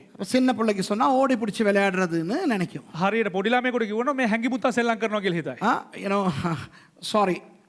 English speaking people, now go and have a cup of tea. I have something to say to Tamil and Sinhala people only. இப்போ දැන් சின்ன பிள்ளைகளுக்கு நம்ம சொன்னோம்னா පොඩි ළමයිට අපි කියන්න ඕන නම් நீ யாரையாவது போயிட்டு புடின்னு ඔයා කවුරු හරි ගිහලා අල්ලගන්න කිව්වොත් அது நினைக்கும் ஓடி பிடிச்சி விளையாட சொல்றாங்கன்னு. එයා හිතනවා මේ හැංගි මුත්තන් සෙල්ලම් කරන්න ඕන කියලා. ஒரு வாலிப புள்ளைய பொடியனை பார்த்து யாரையாவது புடினா එතකොට තරුණ ගැහැණු ළමයි පිරිමි ළමයි බල්ලා ගිහලා කවුරු හරි ගිහලා අල්ලගන්න කියලා කිව්වනම් அது நினைக்கும் லவ் பண்றதுக்கு யாரையாவது புடின்னு சொல்றான். ඒකයි හිතයි ඇවිල්ලා කවුරු හරි ලව් කරන්න එකෙක් අල්ලගන්න ඕන කියලා. கயாஸ் இன்னும் யாரையும் நீ பிடிக்கலையான்னு கேட்டால் என்ன அர்த்தம்? ஓடி பிடிச்சி விளையாண்டியா? இல்லை யாராவது ஒரு ஒரு ஒரு ஒரு ஒரு ஃபிகர் பிடிச்சிட்டியா? அப்படி தானே இந்தியாவில் சொல்கிறாங்க, இப்போ ஃபிகருங்கிறாங்க. அதுதான் அர்த்தம் வாலிபர்களுக்கு. මේ දැන් ගයාස්කින් ඇහුවා නම් එහෙම කාගෙන් හැම කවුරුත් ඔයා අල්ලගත්තේ නැද්ද කියලා ඇහුවොත් ඒ ගයාස්ලගේ තරුණ කාලේ භාෂාවෙන් ඒ කියන්නේ සමාජයේ හැටියට මේ තාම කෙල්ලෙක් අල්ලගත්තේ නැහැ කියනවා වගේ. இப்போ இன்னும் கொஞ்சம் நல்லா வளர்ந்து இப்போ 25 வயசு தாண்டின ஒரு ஆளை பார்த்து யாரையாவது புடினா கல்யாணம் கட்டதை பற்றி சொல்கிறாங்கன்னு நினைப்பாங்க. ඒ වගේම අවුරුදු 25ක් වගේ වර්ධනය වුණාට පස්සේ ඒ පුද්ගලයෙකුට කිව්වොත් එimhe ගිහලා කවුරු හරි අල්ලගන්න කියලා ඒක මේ කවුරු හරි විවාහයට කෙනෙක්ව හොයාගන්න කියන වගේ සමානයි. இப்படி தமிழ்ல மனுஷனை புடினா போலீஸ்காரனை பார்த்து புடினா கல்லனை பிடிக்கிறத பற்றி நினைப்பான். දැන් මේ ඒ කියන්නේ පොලිස්කාරය බල්ලා ගිහලා කිව්වොත් අල්ලගන්න කියලා කිව්වොත් එහෙම හොරා අල්ලගන්නවා වගේ තියෙනවා. ஒரு கடை வச்சிருக்கணும் பார்த்து புடினா அவன் கஸ்டமரை பிடிக்கிறத பற்றி பேசுறான்னு நினைப்பான். මුදලාලි කෙනෙකුට කියලා කිව්වොත් අල්ලගන්න කියලා එයා හිතනවා කොහොමද කස්ටමර්ස්ලාව අල්ලගන්නේ කියලා. உங்களுக்கு ஒரு வியாபாரியை பார்த்து இயேசுவானவர் என் பின்னே வா நான் உன்னை மனுஷர்களை பிடிக்க ஆரம்பிப்பேனா இவர் பின்னால் போனால் நிறைய கஸ்டமர் கிடைக்கும்னு நினைப்போம்.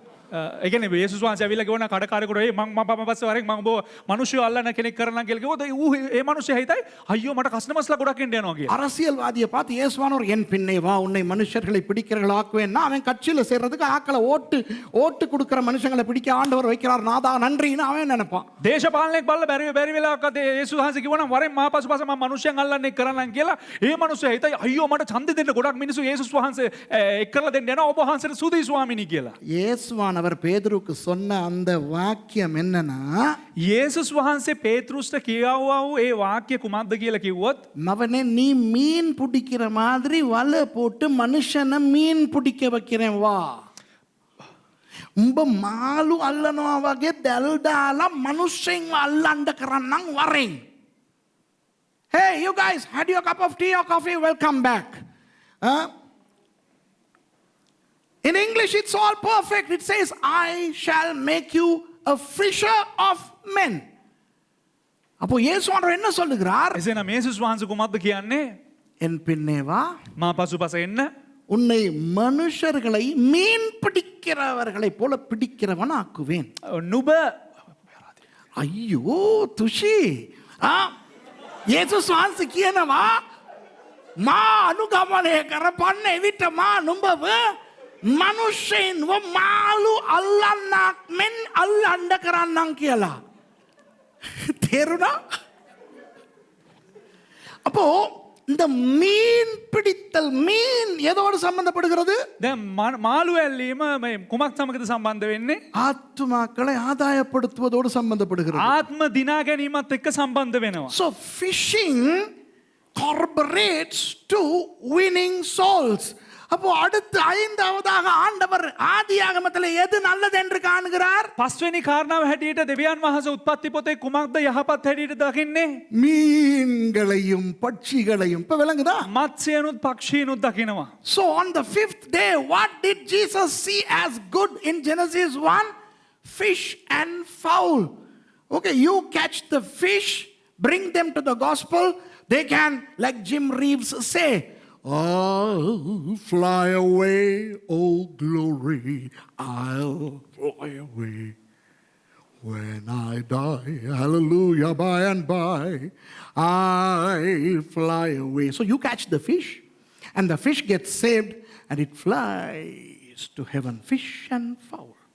அப்போ நீங்கள் மீன்களை பிடியுங்கள், ඉතින් ඔබලා මාළු අල්ලන්න, ஆத்துமாக்களை ஆதாயப்படுத்துங்கள், ආත්ම දිනා ගන්න, அவர்கள் பரலோகத்தை நோக்கி பறந்து போவார். ඔවුන් ස්වර්ගය බලා පියාසර කරයි. சூப்பர் இல்லையா ஐயா?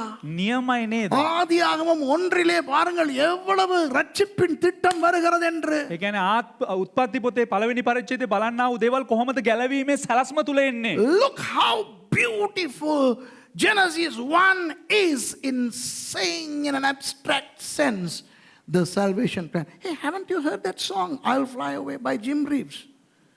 If you haven't, then you need to get saved. Okay? Super பாட்டு அது. உண்மையா? ඒක හොඳ ගීතිකාවක්. ගීතයක්. கீதையா. இப்போ மத்தேயு 4:19 தான் அந்த மனுஷர்களை பிடிக்கிறவர்களாக்குவேன் என்ற அந்த வசனம் இருக்கிறது, குறித்துக் கொள்ளுங்கள். මතෙව් 4:19 තමයි අර මනුෂ්‍යයන්ව අල්ලන්නේ කරන්න කියලා තියෙන්නේ. ඒ නිසා ඒක සටහන් කරගන්න. I will make you fishers of men. That verse is there in Matthew chapter 4 and verse 19. So just take a note of it. Let's go to number 6. ஆறாவதுக்கு போவோம். 6 වෙනි කාරණාවට අපි යමු. இப்போ ஆறாவது நாள் அங்கே ஆண்டவர் என்ன செய்கிறார்? 6 වෙනි දවසේදී දෙවියන් වහන්සේ කුමක්ද කරන්නේ? පළවෙනි පරිච්ඡේදයේ மிருகங்களையும் ஊரும் பிராணிகளையும் படைத்ததை நல்லது என்று காண்கிறார்.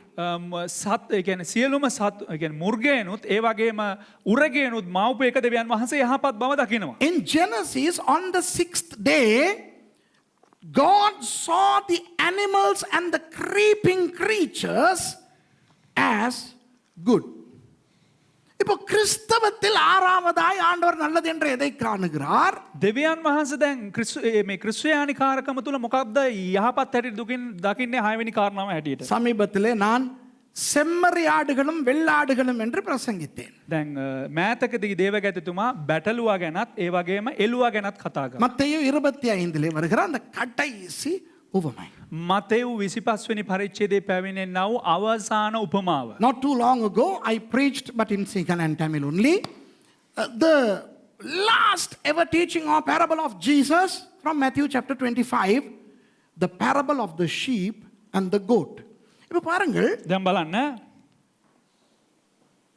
படைப்பில் ஆண்டவர் கடைசியாய் படைத்தது என்ன? மனிதனை விட்டு விடுங்கள். මනුෂ්‍යව අයින් කරන්න දෙවියන් වහන්සේ මේදී අවසාන වශයෙන් මැව්වේ කුමක්ද? What did God create last but man? The animals. மிருகங்கள். සිව්පාව නැත්නම් සත්තු. இயேசுவானவருடைய ஊழியத்திலே கடைசியாய் அவர் உபதேசித்த அந்த உபதேசம், அந்த உவமை என்ன? යේසුස් වහන්සේගේ සේවා කාලයේ අවසාන වශයෙන් ඒ දුන්නා වූ අනුශාසනාව නැත්නම් ඒ උපමාව කුමක්ද? மிருகங்கள். සතුන් පිළිබඳව. What was the last ever teaching or parable that Jesus uttered during his life before he was crucified? Animals. Matthew chapter 25 talks about the goat and the sheep. Good and not so good. Not good and the bad, but good and not so good. அதில் என்னத்தை ஆண்டவர் பேசுகிறார்? එහින් යේසුස් වහන්සේ මොකද්ද කතා කරන්නේ? நல்ல மிருகங்கள், යහපත් සත්වයන්, நல்லதல்லாத மிருகங்கள். අයහපත් නොවන සත්වයන්. கெட்ட மிருகங்கள் அல்ல. ඒ නරක සත්වයන් නොවේ. அந்த உவமையிலே நான் உங்களுக்கு கற்றுக் கொடுத்தேன். ඒ උපමාවේ ඔබලාට මම උගන්වනවා. ஆடும் சுத்தமான நல்ல விலங்குதான். එළුවත් හොඳ පිරිසුදු සතෙක් තමා. You know, in that parable that I taught in Tamil and Sinhala, I explained that even the goat falls under the category of clean animals. They even offered goats as sacrifices. ஆடும், அதாவது வெள்ளாடும் பலியாய் ஆண்டவருக்கு ஒப்பு கொடுக்கப்பட்டது. එනම් එළුවත් දෙවියන් වහන්සේට පූජාවක් හැටියට දුන්න අවස්ථා තිබුණා. அப்போ එසේනම් இது அந்த உவமை செம்மறியாடும் பன்றியும் சம்பந்தப்பட்டதல்ல. දැන් ඒ උපමාව ඒ කියන්නේ බැටළුවත් ඌරත් සම්බන්ධ වූ දෙයක් නෙවෙයි. That parable was not about the sheep and the swine, because swine or the pig falls under the unclean category. It's not kosher. பன்றி என்பது சுத்தமல்லாத அசுத்த மிருகங்களின் பட்டியலுக்கு வருகிறது. ඌරා කියලා කියන්නේ පිරිසුදු නැති අපිරිසුදු සත්ව ගණයට අයත් සතෙක්. ஆனால் ஆடு, வெள்ளாடு கோஷர், சுத்தமானது. නමුත් බැටළුවා කියලා කියන්නේ ඊටම පිරිසුදු සතෙක්. But goat falls under the kosher or the clean category. But goats don't make it to heaven. ஆனாலும் வெள்ளாடு பரலோகம் போகாது. මේ බැටළුවා කියලා කියන්නේ පිරිසුදු සතෙක් නමුත් ස්වර්ගයට යන්නේ නැහැ. நல்லது செம்மறியாடு, ඒ කියන්නේ හොඳ බැටළුවා நல்லது செம்மறியாடு හොඳ බැටළුවා பரலோகமும் போகும். ස්වර්ගයටත් යනවා. கெட்டது அல்ல வெள்ளாடு, එළුවා කියලා කියන්නේ එළුවා නරක නෑ. ஆனா பரலோகம் போகாது. නමුත් ස්වර්ගයට යන්නේ නැහැ. Sheep, good, clean, will go to heaven. Goat, good, clean, but will not go to heaven. So Jesus was not talking about the unclean animals in Matthew 25. இயேசுவானவர் கெட்ட அல்லது சுத்தமில்லாத மிருகங்களை பற்றி மத்தேயு 25 பேசவில்லை. මතේ 25 වෙනි පරිච්ඡේදයේ නරක නැත්තම් අපිරිසුදු සත්තු ගැන කතා කරන්නේ නැහැ. அதே போல அங்கு ஆதியாகமம் 1 அதிகாரத்திலே ඒ වගේම උත්පත්ති පළවෙනි පරිච්ඡේදයේ கெட்ட மிருகங்கள், கெட்ட ஊரும் பிராணிகள் ஒன்றுமே கிடையாது. නරක සිව්පාවන් නරක උරගයන් ගැන කතා කරේ නැහැ. புரியுதா? වැටහෙනවද? நல்லது என்று கண்டார். යහපත් කියලා දැක්කා. நம்மையும் ஆண்டவர் பார்த்து දෙවියන් වහන්සේ අපමත් බලලා நல்ல மிருகங்கள் ஆனால் பரலோகத்துக்கு போகிற மிருகங்களாய் இருக்கின்றன, செம்மறி ஆடுகளாய் இருக்கின்றன என்று நல்லது என்று காண்கிறார். යහපත් සතුන් නමුත් ස්වර්ගයට යන්නා වූ සතුන් හැටියට අපි දිහා මේක යහපත් කියලා බලනවා. තේරෙනවද ඔයගලන්ට? අපෝ so here in Matthew 25 Jesus sees those of us who are sheep as good, and he says, wow, these are good, they will make it to heaven. இப்ப அந்த விளக்கம் புரியுதா உங்களுக்கு? දැන් ඒ වැටහෙනවද ඔයාලට කියලා? ஆதியாகமத்திலும் அங்கும் கெட்ட மிருகங்கள் இல்லை. උත්පත්ති පොතේ පළවෙනි පරිච්ඡේදයේ එමේ ස්ථානයේ නරක සිව්පාවන් නැහැ. மத்தேயு 25லும் கெட்ட மிருகங்கள் இல்லை. මතේයු 25 වෙනි පරිච්ඡේදයේ එමේ ස්ථානයේ නරක සත්තු නැහැ. In Genesis there are no unclean animals, and here in Matthew 25 no unclean animals, but in Genesis all the animals he saw were good. அங்கு ஆதியாகமத்தில் அவர் பார்த்த எல்லா மிருகங்களும் நல்லது என்று கண்டார். උත්පත්ති පොතේ උන්වහන්සේ දැක්කා වූ සෑම සිව්පාවෙක්ම යහපත් හැටියට දැක්කා. அப்போ கிறிஸ்தவர்களாகிய நாம், එසේනම් කිතුණුවන් වන අපි அவர் நம்மை பார்த்து நல்லது என்று சொல்லக்கூடிய செம்மறியாடுகளாக இருக்க வேண்டும். උන්වහන්සේ අපිව බලලා යහපත් යයි කියන්නා වූ බැටළුවන් වශයෙන් සිටින්න ඕන. We should be like sheep. The sheep which Jesus looks and says, wow, these are good. Do you understand that? விளங்குதா உங்களுக்கு? වැටහෙනවද ඔබලාට? இப்போ அந்த ஆறையும் நான் சொல்லிக் கொண்டு போகிறேன். දැන් ඒ හය කාරණා හය කියාගෙන යන්න. Let me repeat those 6. Light to mankind. Number 1. முதலாவது இயேசுவானவர் வெளிச்சத்தை நமக்கு கொடுக்கிறார். පළවෙනි එක යේසුස් වහන්සේ අපිට ආලෝකය ලබා දෙනවා. இரண்டாவது ஞான ஸ்நானத்திலே அவரோடு கூட உயிர் தெழும்புகிறோம். දෙවෙනි එක බෞතිස්මේදී උන්වහන්සේත් එක්ක උත්ථානය වෙනවා. Second, we are resurrected with Jesus through baptism. Number 3, we become vegetation yielding fruit.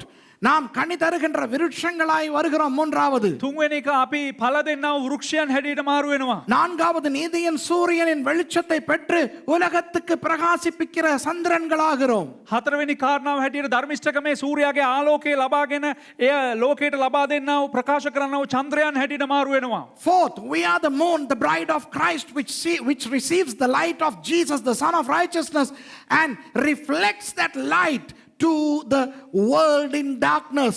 And number 5, we win souls. We become fishers of men. நாம் ஐந்தாவதாக நாம் ஆத்தும ஆதாயம் செய்கின்றதை நல்லதென்று ஆண்டவர் காணுகிறார். පස්වෙනි කාරණාව හැටියට අපි ආත්ම දිනාගන්න එක යහපත් බව උන්වහන්සේ දකිනවා. ஆறாவது எவ்வளவுதான் ஆத்துமாக்களை ஆதாயப்படுத்தினாலும் போதாது. හයවෙනි කාරණාව කෙතරම් ආත්ම දිනාගත්තත් වැඩක් නැහැ. செம்மறியாடுகளாய் இருந்து பரலோகம் போகக்கூடிய மிருகங்களாய் இருந்தால் நல்லதென்று காணுகிறார். බැටළුවන් ලෙස ඉඳලා ස්වර්ගයට යන්නා වූ ඒ බැටළුවන් වගේ හිටියානම් යහපත් කියලා උන්වහන්සේ දකිනවා. And it is not enough for us to win souls, but we need to be sheep in order to make it to heaven. அப்போ එසේනම් அந்த ஆறுக்கு பிறகு அங்கே என்ன நடக்கிறது? මේ කාරණා 6ට පස්සේ ඒ පළවෙනි පරිච්ඡේදයේ උත්පත්ති මොකක්ද සිද්ධ වෙන්නේ? மனிதன் මනුෂ්‍යයා ஆனால் நல்லதல்ல. නමුත් යහපත් නැහැ. விளங்குதா உங்களுக்கு? වැටහෙනවද ඔබලට? Over there, after the creation of the animals, man is made, but it's not good. Why? The man doesn't have a wife. 2:18, 2:18. அது ஆமா 2:18 என்ன சொல்லுகிறது? மனுஷன் தனியா இருக்கிறது நல்லதல்ல. උත්පත්ති 2:18 මොකද්ද කියන්නේ? මනුෂ්‍යයා තනියෙන් ඉන්න එක හොඳ නැහැ. இயேசுவானவர் மனிதனாய் வந்த தேவன் தான். යේසුස් වහන්සේ මිනිසෙක් හැටියට පැමිණියා වූ දෙවියන් වහන්සේ තමයි. ஆனால் இயேசுவானவர் தனிமையா இருப்பது நல்லதல்ல. නමුත් යේසුස් වහන්සේ තනිව සිටීම එතරම් හොඳ නැහැ. இயேசுவானவர் நல்லவர். යේසුස් වහන්සේ යහපත්. தேவன் மனிதனாய் இயேசுவாய் வந்தது நல்லது. දෙවියන් වහන්සේ මිනිසෙක් හැටියට යේසුස් වහන්සේ හැටියට පැමිණීම යහපත්. அவர் சிலுவையிலே மரித்து உயிர்த்தெழுந்தது நல்லது. උන්වහන්සේ කුරුසේ මැරිලා නැවත නැගිට එකත් යහපත්.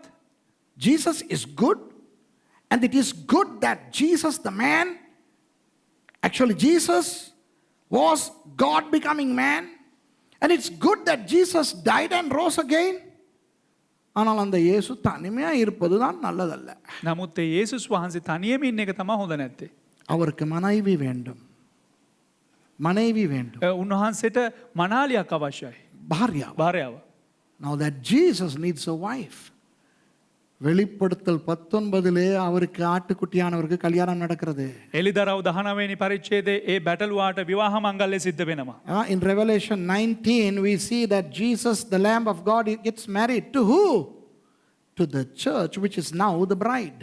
யாரை திருமணம் செய்கிறார்? කාමද විවාහ කරගන්නේ? இப்பொழுது மனவாட்டியாய் இருக்கும் சபையை. දැනට මනාලියව සිටින්නා වූ සභාව.